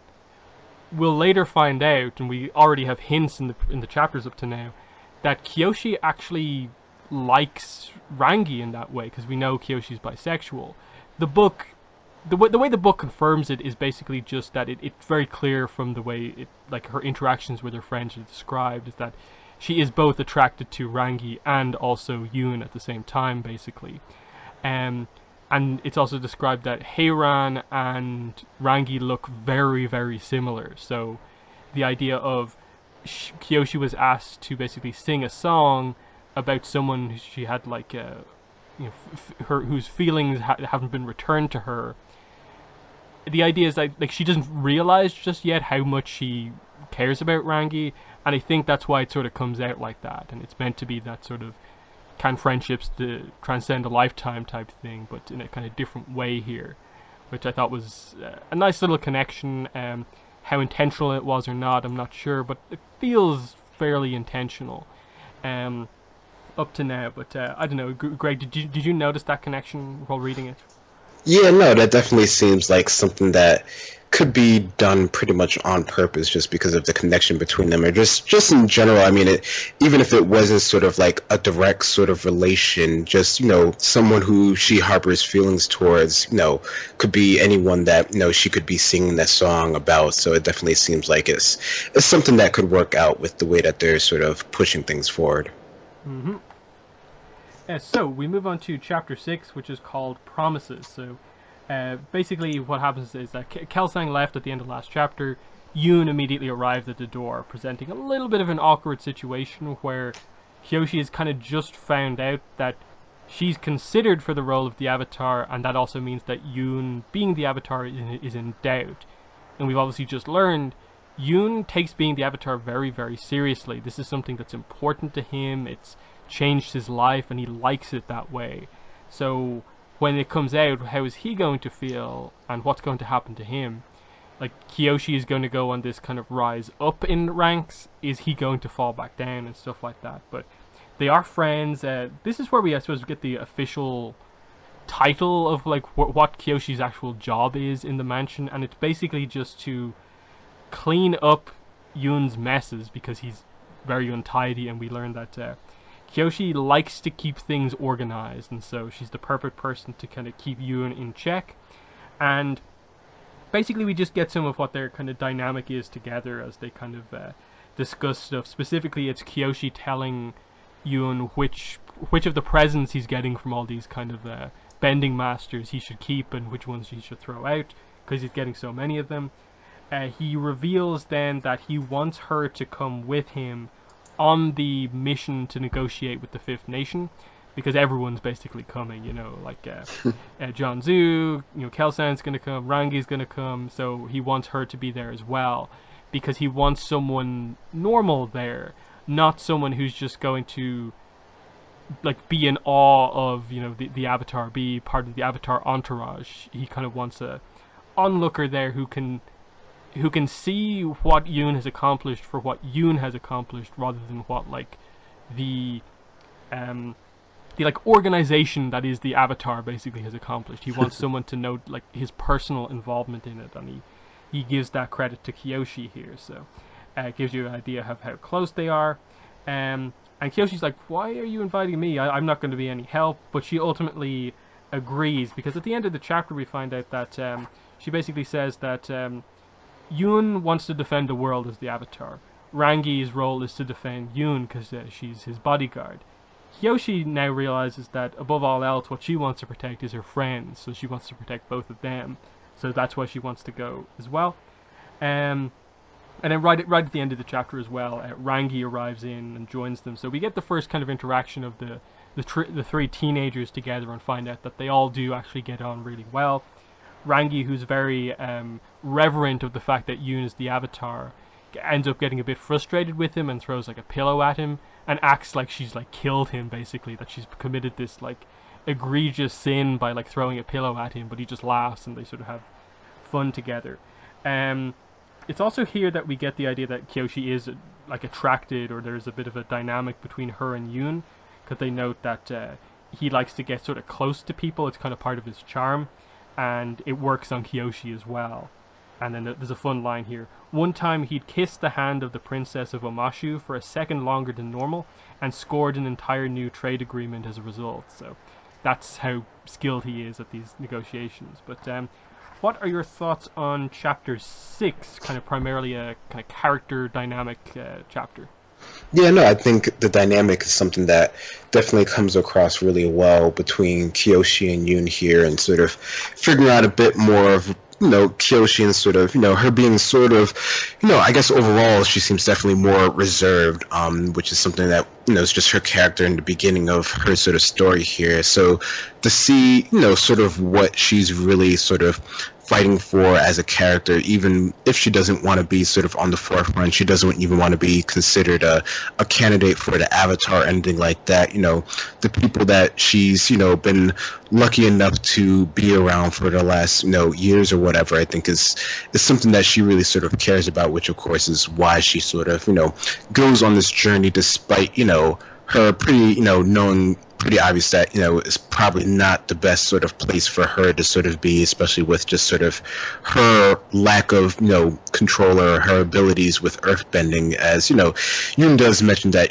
she wouldn't be there for fight, she's just there for perspective, which I think is, that's always something that a lot of these stories tend to have, is just, someone there who can sort of, understand the person who has to sort of go through all these different trials and tribulations, and sort of give them sort of just a different look on things. So I think it's a nice chapter to sort of get that across. Mm-hmm. And interesting note here is that I believe we learned the name of a new Avatar here. Yoon talks to Kyoshi and says that afterwards I want you to tell me that I'm as good as Yang Chen or Salai, S-A-L-A-I, which I assume he's saying as like, he's talking about how good I am as the Avatar in the negotiation. Mm-hmm. Yang Chen's an Avatar. Salai must also be an Avatar. Now, they don't obviously specify where in the cycle this is or anything like that. It's hard to even tell, I think, from the name necessarily. I would assume it's probably not a water tribe name. It probably isn't air nomad, so I'm thinking it's either earth or fire. So it's either the name of Avatar Jafar, actually, or the previous Earth Avatar before Kyoshi, but I don't know. Do you have any thoughts on that? I think it is a pretty notable thing that we get a new Avatar named here, though. Yeah, no, I mean, I definitely don't recognize the name from before, so if it is a new one, that's definitely pretty cool to have. I wonder if that's something that we would ever get sort of more information on, although it doesn't seem like Kyoshi's as involved in sort of like the history aspect of avatars, but you know, there could be other characters that could know it. Yeah, like the only like feat to really attach to an avatar is like the one who like fought Hundun. Like that's the only Mm. like feat related to like an unknown avatar that we know about, and then here we have a avatar who has nothing to their name basically, apart from being like a good avatar. So I don't know about that, but nice that we finally get that. Yet the game, which featured stuff about a previous avatar, didn't give us a name. But yeah, next up is chapter 7, which is called the Iceberg. This chapter is also like 10 times as long as like all of the Yeah. previous chapters. Like, all the previous chapters are like 6-7 pages long or something like that, and then this one's like 30. But a lot happens. It's called the Iceberg. This is where we got the preview pages from initially, but it was only like a third of the chapter. So yeah, it's just basically the trip on the way to the iceberg, to the negotiation. We see the negotiations happen initially of just like them having their sort of kind of eating together. Then we get the negotiations and see them go south and what happens, leading to the end of the chapter, which is the preview pages of seemingly Kyoshi using the avatar state or demonstrating earthbending that only an avatar could use. I think the idea is that it's meant to be as close as possible to avatar state as possible. So, yeah, it's a hard one to describe exactly, but the basic idea is that they meet Tagaka. They realize when they meet her and her people that she just has the at least some of the kidnap victims with her working for her, and things aren't and that's something that they have to bring into the negotiations. The big twist, though, in all this happens in that it's really friendly up to a certain point. Tagaka's actually kind of getting on fairly well with Yoon. He's doing really well, but then everything sort of comes to a halt when she brings up the idea of, why have you brought these like murderers in front of me? And she points specifically to Jianzhu, Heiran, and Kelsang, and then proceeds to basically explain from her point of view why she is kind of on guard around these three people specifically, that they made agreements to not bring a massive amount of like their armies basically with them, but she's kind of like, wait, have you broken our agreement because you brought these three people with you?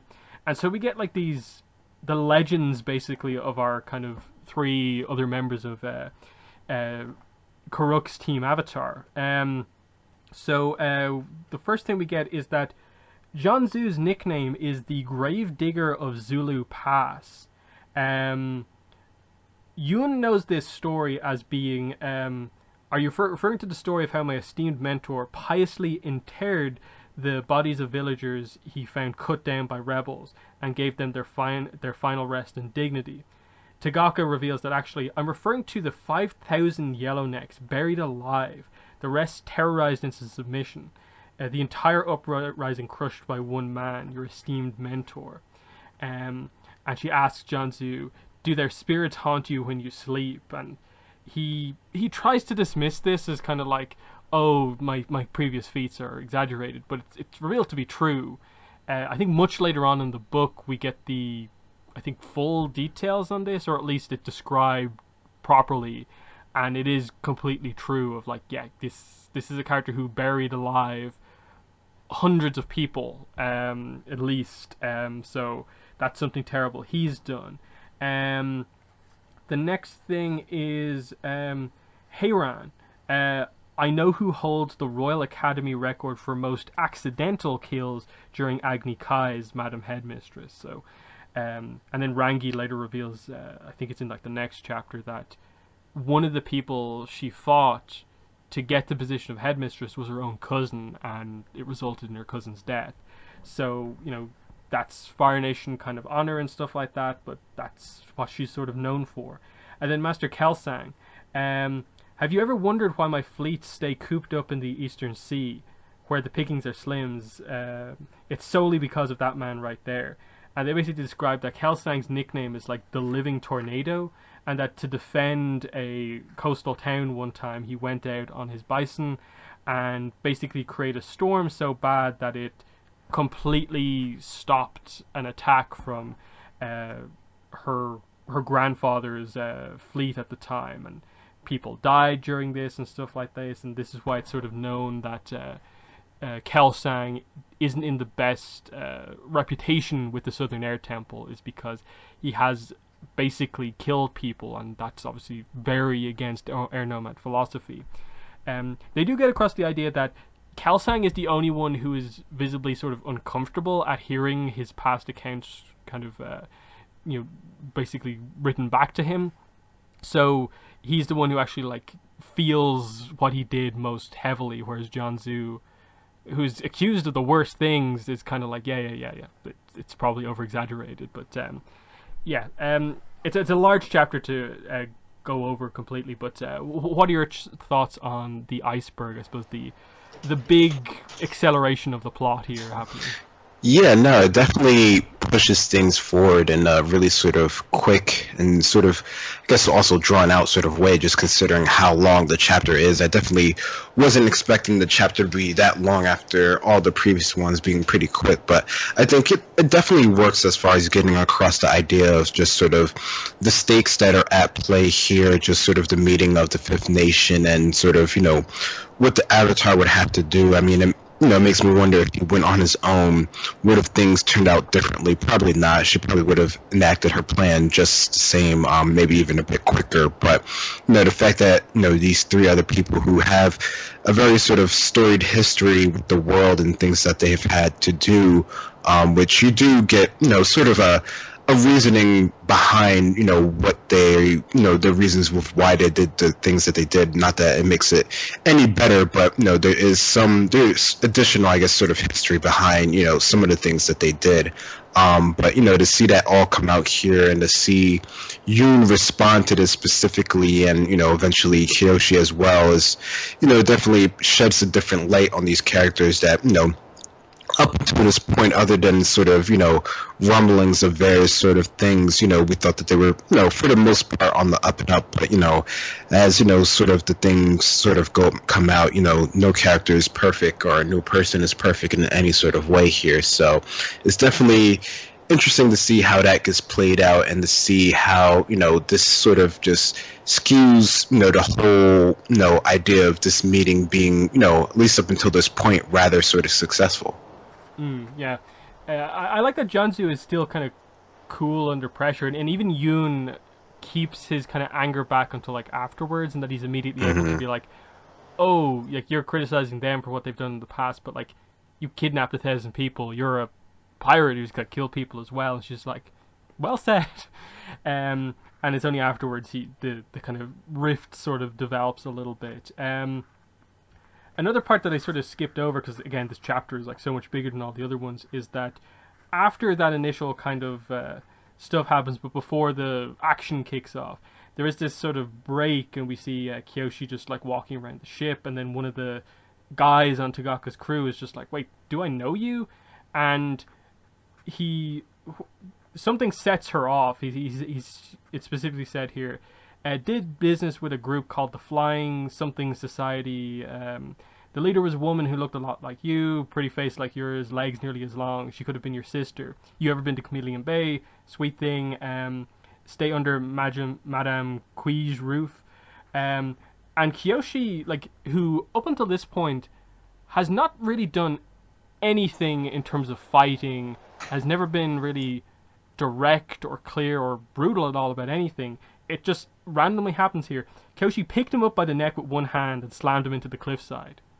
And she's just furious about this. Like, she's manhandling this, like, fully grown, like, veteran pirate here, slamming him against the wall. And she's just like, you don't know me, and it forces him to basically say that, oh yeah, I don't actually know you. Now, this isn't revealed until later on, but, like, all of this stuff that's being mentioned here is basically comparing Kyoshi to her mother. But like it was until I reread this just before the podcast that I realized that this was the connection that they were making. At the time, I thought it was just, oh, Kyoshi's just reacting to some guy trying to hit on her, but there's actually like a lot more to it than that when you go back and kind of make the connection. It's pretty interesting of like ultimately they're dealing with seaborne Dao Fei here, pirates, and we'll obviously see the Dao Fei connection in Kyoshi's life as we kind of go on. Um, but I don't know. Did you make anything of that scene when you first kind of came across it?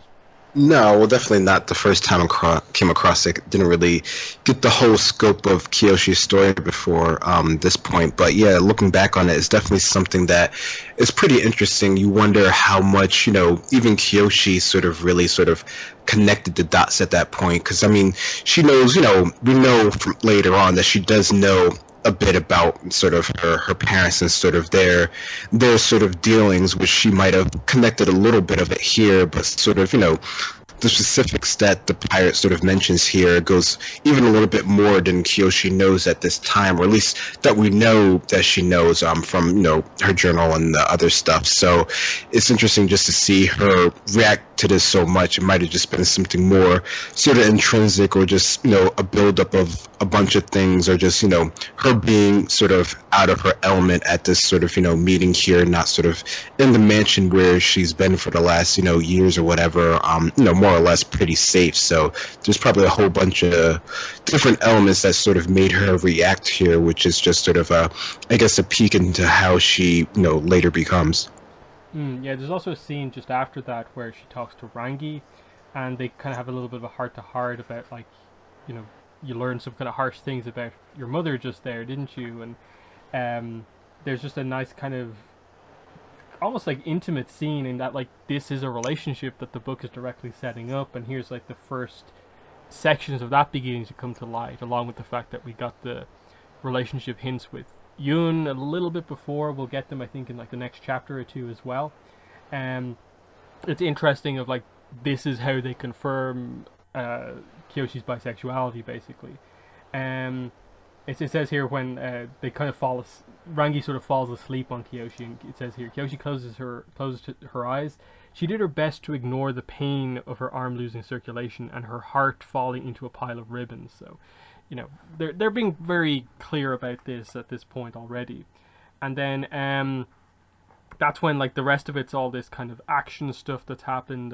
We've done the preview pages before, like, basically when it all kicks off, Yoon is getting beaten by Tagaka, and Kyoshi manages to turn the tables by basically going Avatar state, bringing rock from the seafloor onto the surface, and then Janzu is the one to kind of wreck a lot of the ships, and after everyone sort of teams up together, they basically manage to wipe out Tagaka's fleet and capture her, and that's the end of this chapter, with the idea that Janzu especially has noticed what Kyoshi did, and it being a very clear Avatar level of ability.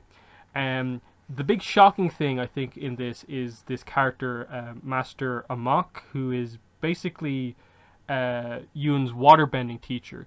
He's with them undercover, and they sort of set up the idea that, like, he has this kind of like assassination background, and so he's acting like just this random guy, and he's going to be the one ready to, like, take someone out if anything goes down.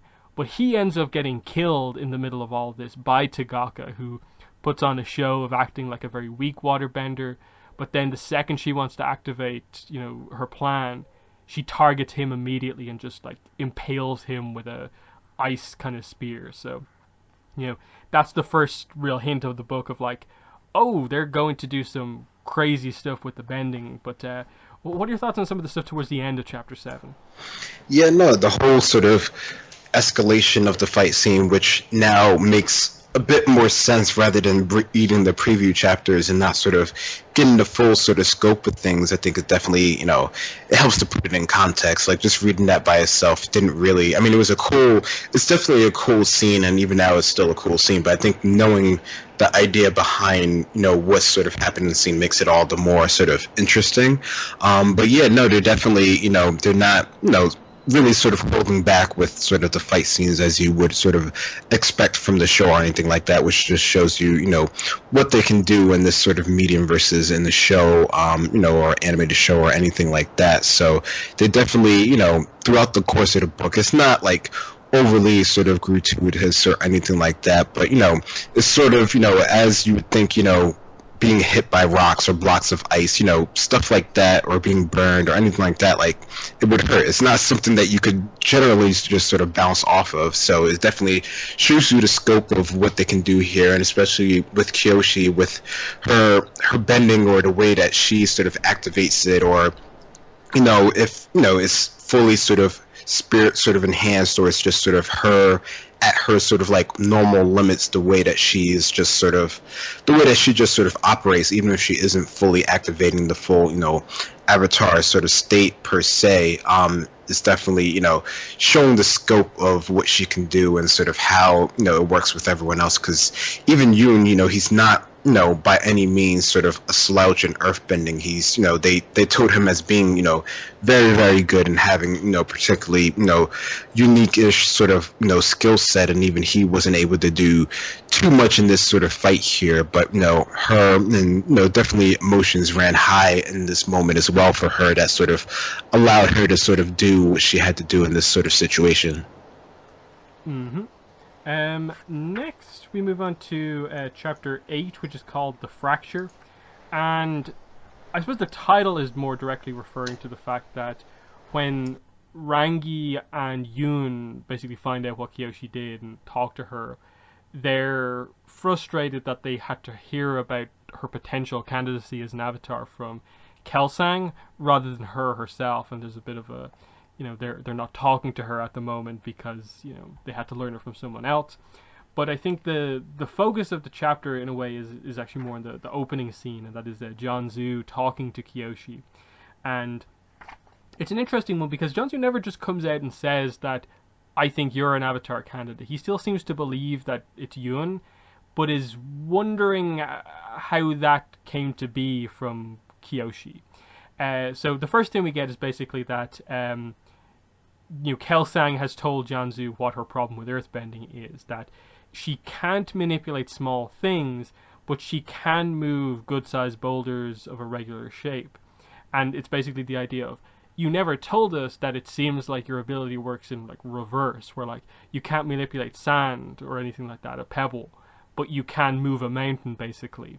Now it's obviously him not realizing that it was basically avatar state stuff, but it seems that just Kyoshi's issue with earthbending is that she can't do any sort of delicate earthbending, so she effectively can't do the style of earthbending that Yoon is really good at, but she can do good power, big earthbending type stuff. So that's pretty interesting. But I think the more interesting thing is what he says to her next. He just kind of comes out and says, the Earth Kingdom, it's kind of a mess, don't you think? And he says, I mean, look at us. We have more than one king. Northern and southern dialects are so different. They're starting to become separate languages. Villagers in Yokoya wear as much blue as green, and the Siwang people barely share any customs with the rest of the continent. Did you know that the word for Dao Fei doesn't really exist in the other nations? Across the seas, they're just called criminals. They have petty goals, never reaching far beyond personal enrichment. But here in the Earth Kingdom, Dao Fei find a level of success that goes to their heads and makes them believe that they're a society apart, entitled to their own codes and traditions. They can gain control over territory and get a taste of what it's like to rule. Some of them turn into spiritual fanatics, believing that their looting and pillaging is a service to a higher cause. It's all because Ba Sing Se is not truly an effective authority. The Earth King's power waxes and wanes. It never reaches completely across the land as it should. Do you know what's holding the Earth Kingdom together right now? And it's instead me. So, very kind of telling line from Jianzhu there. But Greg, what are your thoughts on this chapter, The Fracture? Yeah, no, I think it's really interesting to get sort of idea of just the Earth Kingdom and just sort of how it's structured been, which I think is something that we've always sort of questioned in general, just sort of like, how does it work? How does it operate? How does it have, even in times that we, have seen the show, it seems like it's not really, it's not really organized in the best sort of way. Like, is it just because it's such a huge sort of landmass that, no one person can really sort of take a good hold on it? Like, we see what happened during like Korra's time and Kuvira and sort of how she went about it and how, her perspective on the whole sort of situation was. So to see that, just the Earth Kingdom in general, even since back here at this point in time, has just been sort of all sort of like over the place. So that's definitely something that I thought was really cool to sort of get an idea of how, what its actual structure is, and just how, Jianzhu, specifically himself, has, basically been trying to be sort of like the glue of this whole sort of nation here. Like, you would think, like he mentions that it would be the Earth King, but, he's been doing wheelings and dealings behind the scene, that probably is on the level of being, a king of the nation in order to sort of get things done, even without, the help of the Avatar, which, of course, has led into his sort of whole reason of sort of trying to find the Avatar so quickly, just because, he probably felt like it was just him against the world, which, from the way that, at least he describes it from his point of view, it pretty much seems like that is, how it is. Like, it really is just him sort of doing all this stuff. Yeah, it's very interesting, like, what he says after, like, just, it's me, that, like, it sets up kind of why the story has to go the way it does in the aftermath of the last chapter we're going to discuss today, of him mentioning that he basically knows all the important people in the world, especially in terms of notable, like, powerful bending masters and teachers and stuff like that. He is a very powerful man who doesn't have any, like, real claim to such high power, because he's not from noble blood, he's not a king, he just is in, like, a solid position and has just grown this thing around him because he was the one to find the Avatar as well. So it sets up this idea of, later on, when what happens, how does Kyoshi find a master that isn't involved with Jianzhu? And that's the real kind of question and everything. And it turns out that, what he had said just before, describing the Dao Fei in more detail, is actually what she has to go back to, of, like, they do have their own system, and, they also have their own people and their own benders and stuff like that. So I think that's all really, really interesting stuff. I don't know how much there really is to talk about with regards to the reaction from Rangi and Yoon. It's more of just that they sort of stop talking to them. There's a small betrayal of trust. It's I think, them being frustrated having not been told, and from Kyoshi's perspective, you understand why she wouldn't want to be open with it, because she doesn't want things to change for anyone or herself. So why would she kind of go all in on this if she doesn't know about it yet? But do you have any thoughts on the ending of this chapter with the scenes with Rangi, Yoon, and Kelsang?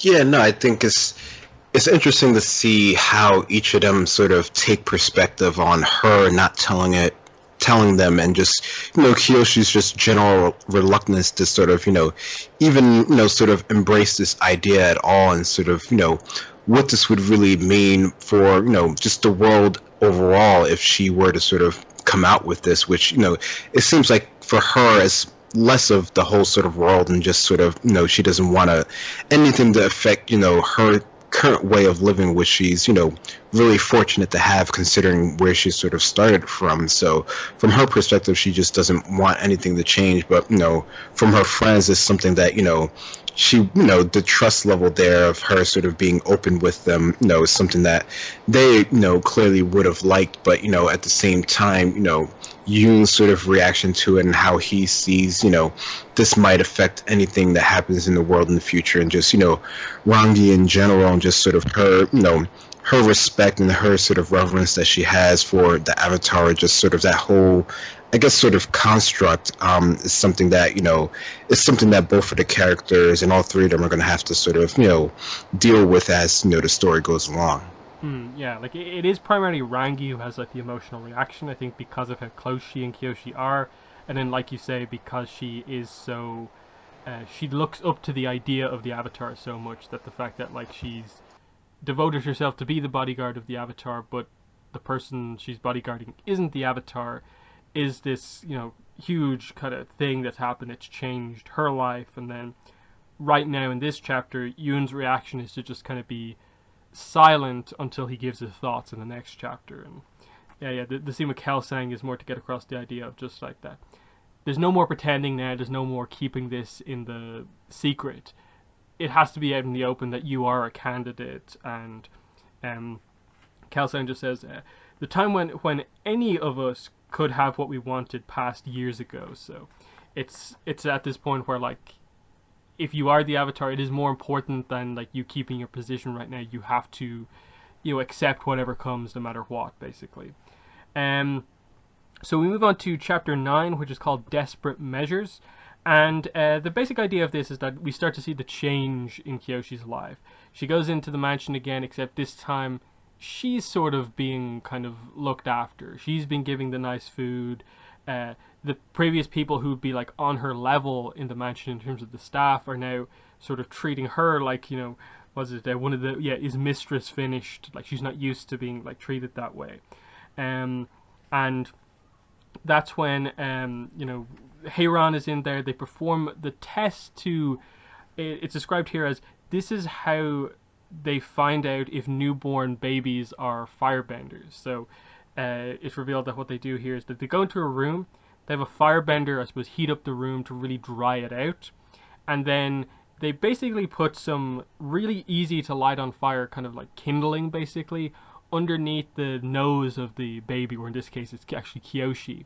And then the firebender does basically everything possible to basically make it so that it's like the most easily ignitable thing in the world, so that you're testing to see if like the breath of the baby, or in this case Kyoshi, if their inner fire is good enough to light something which is all but waiting to be put on fire. And the idea is that they try for 10 minutes here, and it doesn't happen for Kyoshi. It doesn't work, and they're still having these questions of like, Yoon can't firebend, Kyoshi can't firebend, and it's just this super frustrating position now where just Kyoshi being a candidate has caused so much issue of like, everything's going to change, but now she's not, it's also not able to just immediately confirm it's her, and it's just this kind of whole mess of a situation, and you can see Jianzhu just being incredibly frustrated by all of this. Then Yoon actually opens up to Kyoshi, and it's a nice scene of just kind of him really reflecting on it and realizing that like, it hurts for me, but it also must hurt for you, like this changing so much. But he ultimately accepts that like, if it had to be anyone else apart from him, he's glad that it's her. And this is where we get the idea of like, I suppose, how deep their connection is, and like the potential sparks of romance that there was, or potentially could be here. And they talk about this this kind of connection they have with these fire lilies. So they kind of get awkward around each other anytime they see these flowers, because there's this one time where like Yoon was kind of like lying on her lap or something like that, and there was fire lilies there, and they were talking, and she nearly kissed him, he nearly kissed her.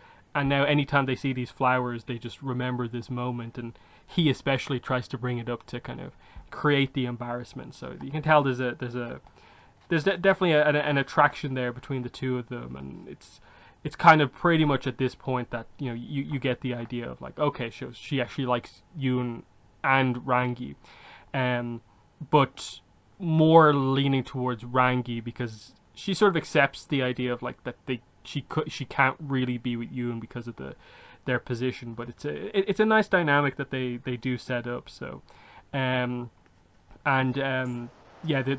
the end of the chapter, it's revealed that the two of them are going to be going on a trip with Jianzhu. That's what the desperate measure is, and we'll see what it is in the next chapter. But Greg, what are your thoughts on this chapter 9 here?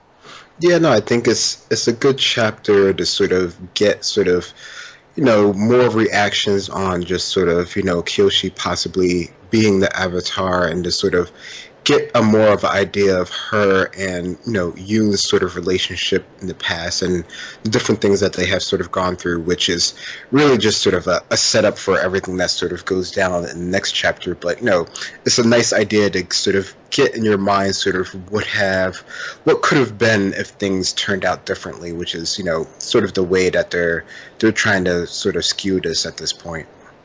Mm-hmm.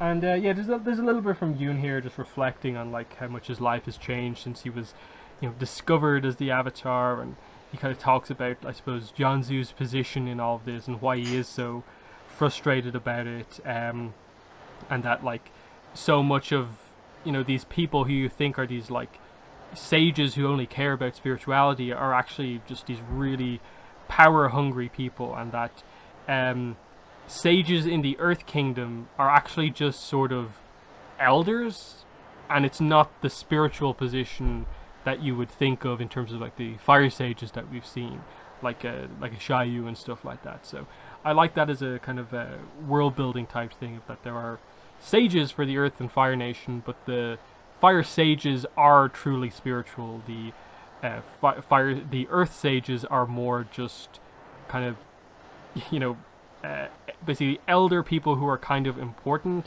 and it's more politicky on that side of things. So that explains Jianzhu and the not overly spiritual idea with him. So I think that's pretty interesting. It is something I think we sort of needed to know, in terms of just the different dynamics between the nations, and that it all but kind of confirms to us that, like, actually the Earth Kingdom is the least spiritual nation. We kind of maybe thought it was the Fire Nation, but they always had that spiritual side with you know, the kind of ancient Sun Warriors kind of, and then the Fire Sages themselves. But do you have any thoughts on that that reveal about the different types of sages there? Yeah, no, I think that definitely is an interesting point to make note of, and I don't know, I think it's interesting versus, you know, the people that we see specifically being more spiritual versus sort of like the people in sort of, I guess, higher up positions, because, you know, overall we would say, yeah, the Fire Nation is less spiritual, but like you said, you know, they have the Fire Nations, they have sort of the Sun Warriors, you know, there's other remnants of the Fire Nation that seem to be more keyed in on the spiritual side versus sort of like the everyday people, where as in the Earth Kingdom, as you know, we're sort of seeing now, it seems like the people in general aren't very spiritual, as well as sort of the sages as well, or at least as far as what we know of up until this point. Definitely seems like they're a step apart, even if, you know, you've seen other parts, you know, where it seems like they could be, you know, spiritual in some sense, compared to, like, you know, the airbenders, who are generally, you know, all about just sort of the spirit and the flow and that sort of thing, sort of in general. And even sort of, you know, the waterbenders, you know, to some degree, there's definitely very, you know, specific parts of the culture that are always sort of more spiritual, and it could also just be more of their sort of connection to sort of their element and sort of like the heavenly bodies, like, you know, the moon, and just sort of that aspect just sort of lends them towards being, you know, somewhat more spiritual, at least in the northern warrior tribe specifically. We of course see the most of it from that part rather than the southern. So yeah, no, it definitely is an interesting of note, and I wonder how that'll sort of play out, you know, sort of layered on as, you know, this comes into play. And then our last chapter we're going to be covering on today's podcast, the Spirit, chapter 10. At the start, the basic idea is that the trip that Jianzhu is taking with Kyoshi and Yun is to go to see this spirit, and this spirit is going to be the one to determine which of the two of them, if either of them are, is the avatar. And so they get there, he tells them both to meditate. It's later revealed that he actually drugs them both so that they can't move or flee, and that they'll just let the spirit do what he wants with them.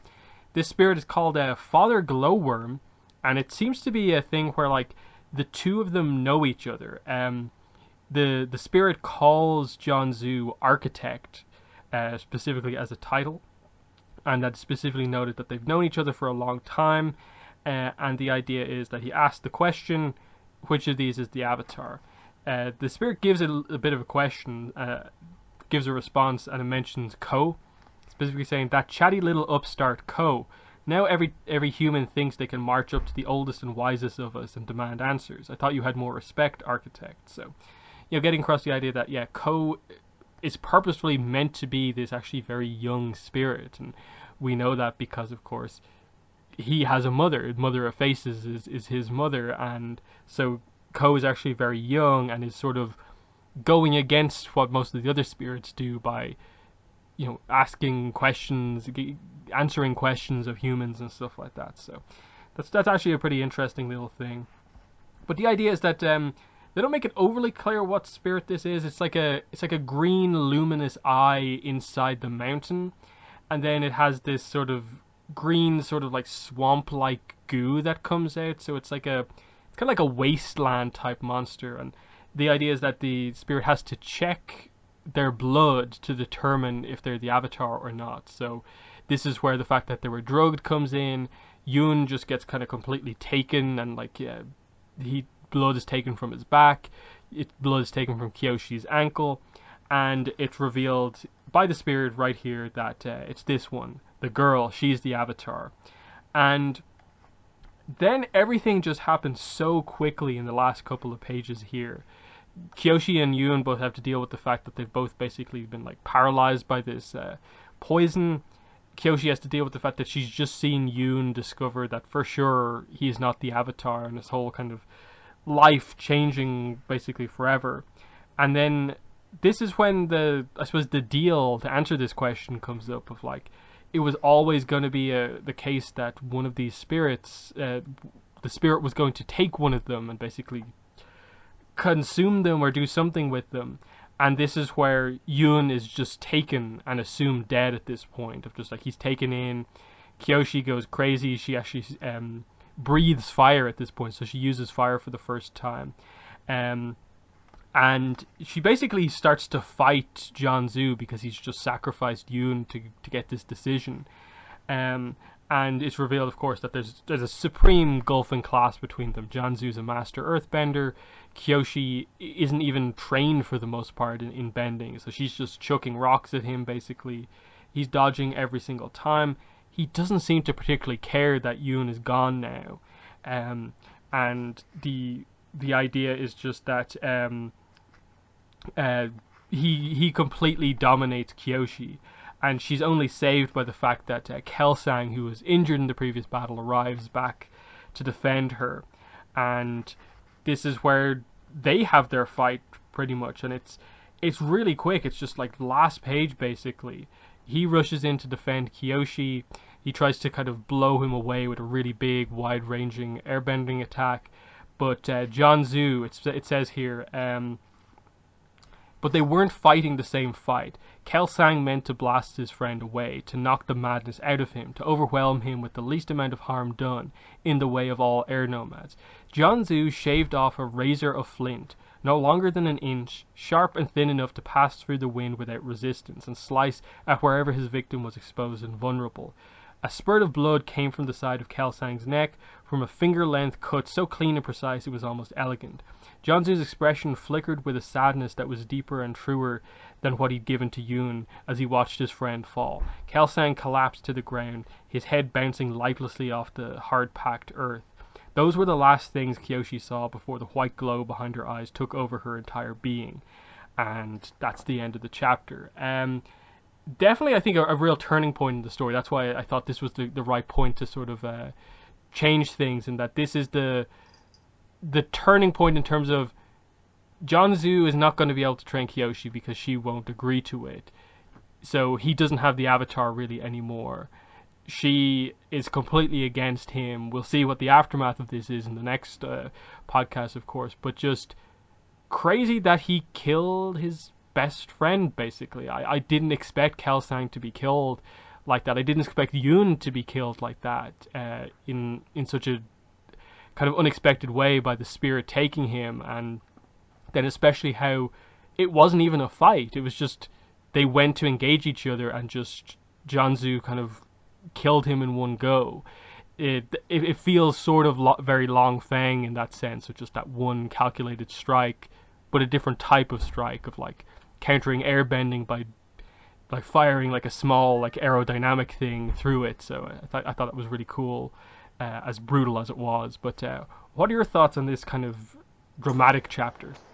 Yeah, no, it definitely is very dramatic, just sort of finding out sort of what's, sort of real deal behind everything, and just sort of the confrontations that are actually sort of coming to the forefront here. And yeah, I think, it's definitely a turning point for sure with Jianzhu, as far as, sort of seeing the lengths that he's going to go to sort of achieve his means, and sort of, how he can sort of just brush sort of Yoon aside here, and sort of, the deal that he sort of always knew was going to happen here, and just sort of, of course, who he has to choose to save. It seems like his only real sort of goal here is just sort of doing whatever he can to sort of help the Avatar. Even by the end of the book, despite sort of what happens, that seems to be his end sort of goal here, is just the ways, like we see with most of these type of characters, the way that they go to sort of achieve these means just isn't, it's not the best way to go about things. And yeah, at this point, there's pretty much no way that, Kyoshi's ever sort of really going to sort of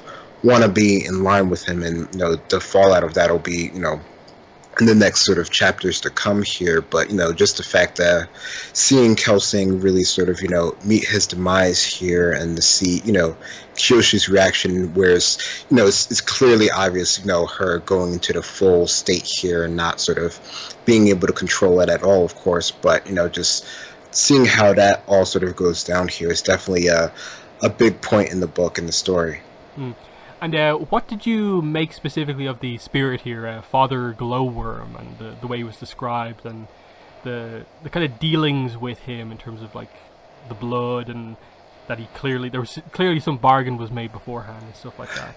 Yeah, no, that definitely was really particular, just the way that they sort of describe him. I mean, it definitely feels like he's in sort of, even though, we're getting that he's older than Ko, he's one of the older ones, I guess you could say, but he definitely seems like he's still on that sort of level of even being sort of able or wanting to even interact with sort of humans. It's interesting just the fact that, like you mentioned, that he has a title for Jianzhu, and just sort of, clearly, you could extrapolate that Jianzhu has probably used Father Glowworm in the past for some sort of dealings that he has, possibly, sort of the architect of how he sort of mastermind his sort of control over the Earth Kingdom in some form or fashion. So there's definitely a bigger history there that, I mean, I guess we probably won't get sort of the full sort of scope of that unless, Kyoshi has some dealings directly with, Father Glowworm in the future, which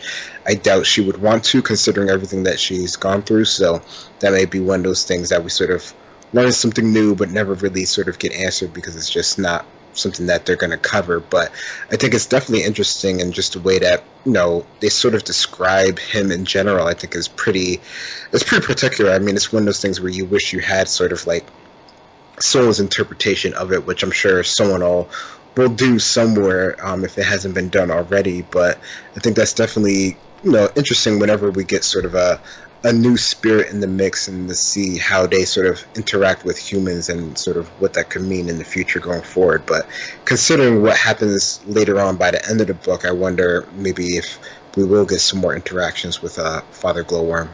Yeah, it is interesting, because it says here that like the way it interacts with things is like it extends basically slime out, and that the slime has human teeth in it, which gives you the idea that like this is a spirit that like consumes humans in some way. And then, like you say, the big twist at the end, that's basically the main setup for like the second book. How does that all work? And like, is it related to like spirit possession and stuff like that? Some of the stuff that they've touched on a little bit in like Turf Wars with Tokuga, is there an element of that in there?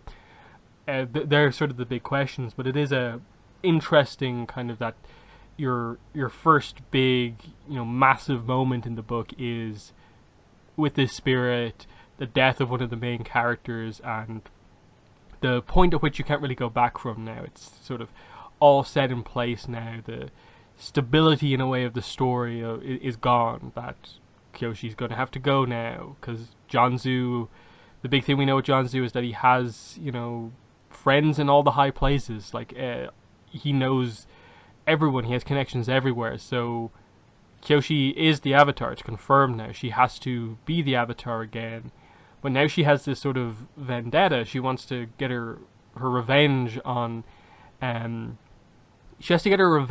basically the person with like the most connections in the entire world, but she's not skilled enough to do that yet. So who does she learn from? And that's the basic setup for like the next stage of the book. And I think it's a really good setup. The thing now is obviously like Rangi, getting Rangi on board, and how does that all come about, and so on. But yeah, I think this first third of the book is really good. Lots of detail. I like that there's a lot of character setup before we got sort of some of these twists and turns, and it made like Kelsang's death all the more tragic when you know that like this is like a Team Avatar falling apart. Like this is like the equivalent of like, say, like a Sami killing Mako like later on in life or something like that. Like that's the idea here of like two members of a previous team just taking each other out. So I think I like the just intensity of all of these moments for sure. But do you have any final thoughts on this kind of first third of the book? Yeah, no, I think the intensity, like you mentioned, is definitely there for sure. I mean, I guess we don't have, as much history with, the three sort of previous companions of the last, Avatar, but, the idea is still there behind them, which I guess it definitely shows you their sort of like, or at least specifically Jianzhu, his sort of like fall from grace, or what he sort of had to do in sort of the interim that has just, completely sort of warped his, view of the world. But yeah, no, I think overall the first, 10 chapters of the book is definitely really sort of intriguing, interesting. It definitely gives you, a good backstory, enough on all the characters to make them interesting going forward, the ones that are still around. Yeah, and then with Jianzhu, it's like these are like the two things he can never really take back, of like he's sacrificed Yoon, the person who looked up to him so much, and then his best friend, he has directly killed him. And it's just, he's made these mistakes, and how far is he going to go to correct them and like keep all this in order? Is he going to be able to do that? And when it doesn't go right, what else is he going to do, because of just how dangerous he is? And that's what I liked about that paragraph describing the idea of like this fight between teammates, but they were both thinking about it in different ways. Kelsang wanted to try and save Jianzhu, but Jianzhu just wanted to take Kelsang out, and just that difference. And I like that uniqueness of just, he killed him with just like a little, pin basically of earth, and it's that kind of brutality of like bending that is there if you think about it, but you don't really see a lot of characters do it. And I suppose like Long Feng's finishing move on Jet is kind of, one of them. Lightning, I suppose, in a lot of cases kind of tends to be kind of like that, as like a finishing move type thing. But just to see it kind of used like this was kind of pretty crazy. That, along with like what Tagaka did to Amak earlier on as well. It was just like some of the more kind of brutal like executions with bending that like we haven't really seen before was an interesting one. But yeah, lots more to cover. There's like 22 more chapters. The book goes so many different places kind of from here. There's still like so much to go through, so many reveals along the way, and I think that's kind of what's so impressive, that like it would have been impossible to do this podcast and cover the whole book in one show unless we had like weeks of preparation beforehand. And I like that, because like a lot of the times with the comics, even if we were covering like a full 3-part comic, it wouldn't even take that much preparation to prepare for it, because there's only so much happens. But like just a couple of chapters of this book, and like there's so much to it. So I really like what's going on here. But yeah, any final thoughts, Greg? No, I think it's really cool. Like you said, it definitely has a lot more to it, just sort of only being words. I mean, there's not like a visual element to it, but I think if you know the show and the story is just good enough on its own, I think you definitely can sort of get a good sense of the characters and sort of the action beats that are sort of happening, and just sort of the world in general. I think it does a good job of that.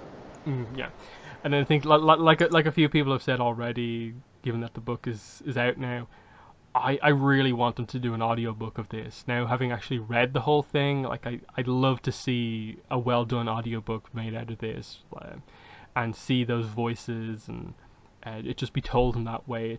It would just, I think it would be something that would get even more people than already are interested in the book into it. So yeah, once they can make the book that little bit more available in like other regions, and if they think about the audiobook, I think that would really put it over the edge. But it's hard to know about like how that exactly works, and if it's just not something that company does, Abrams Books does or not. But I would really really like to see an audiobook, because like if they manage to do it and like maybe get some of the music from the show, like some of the better audiobooks have, when they use like music from like Star Wars or whatever it is, that would be really really really good. So yeah, I don't know. Do you think there's any chance of an audiobook happening?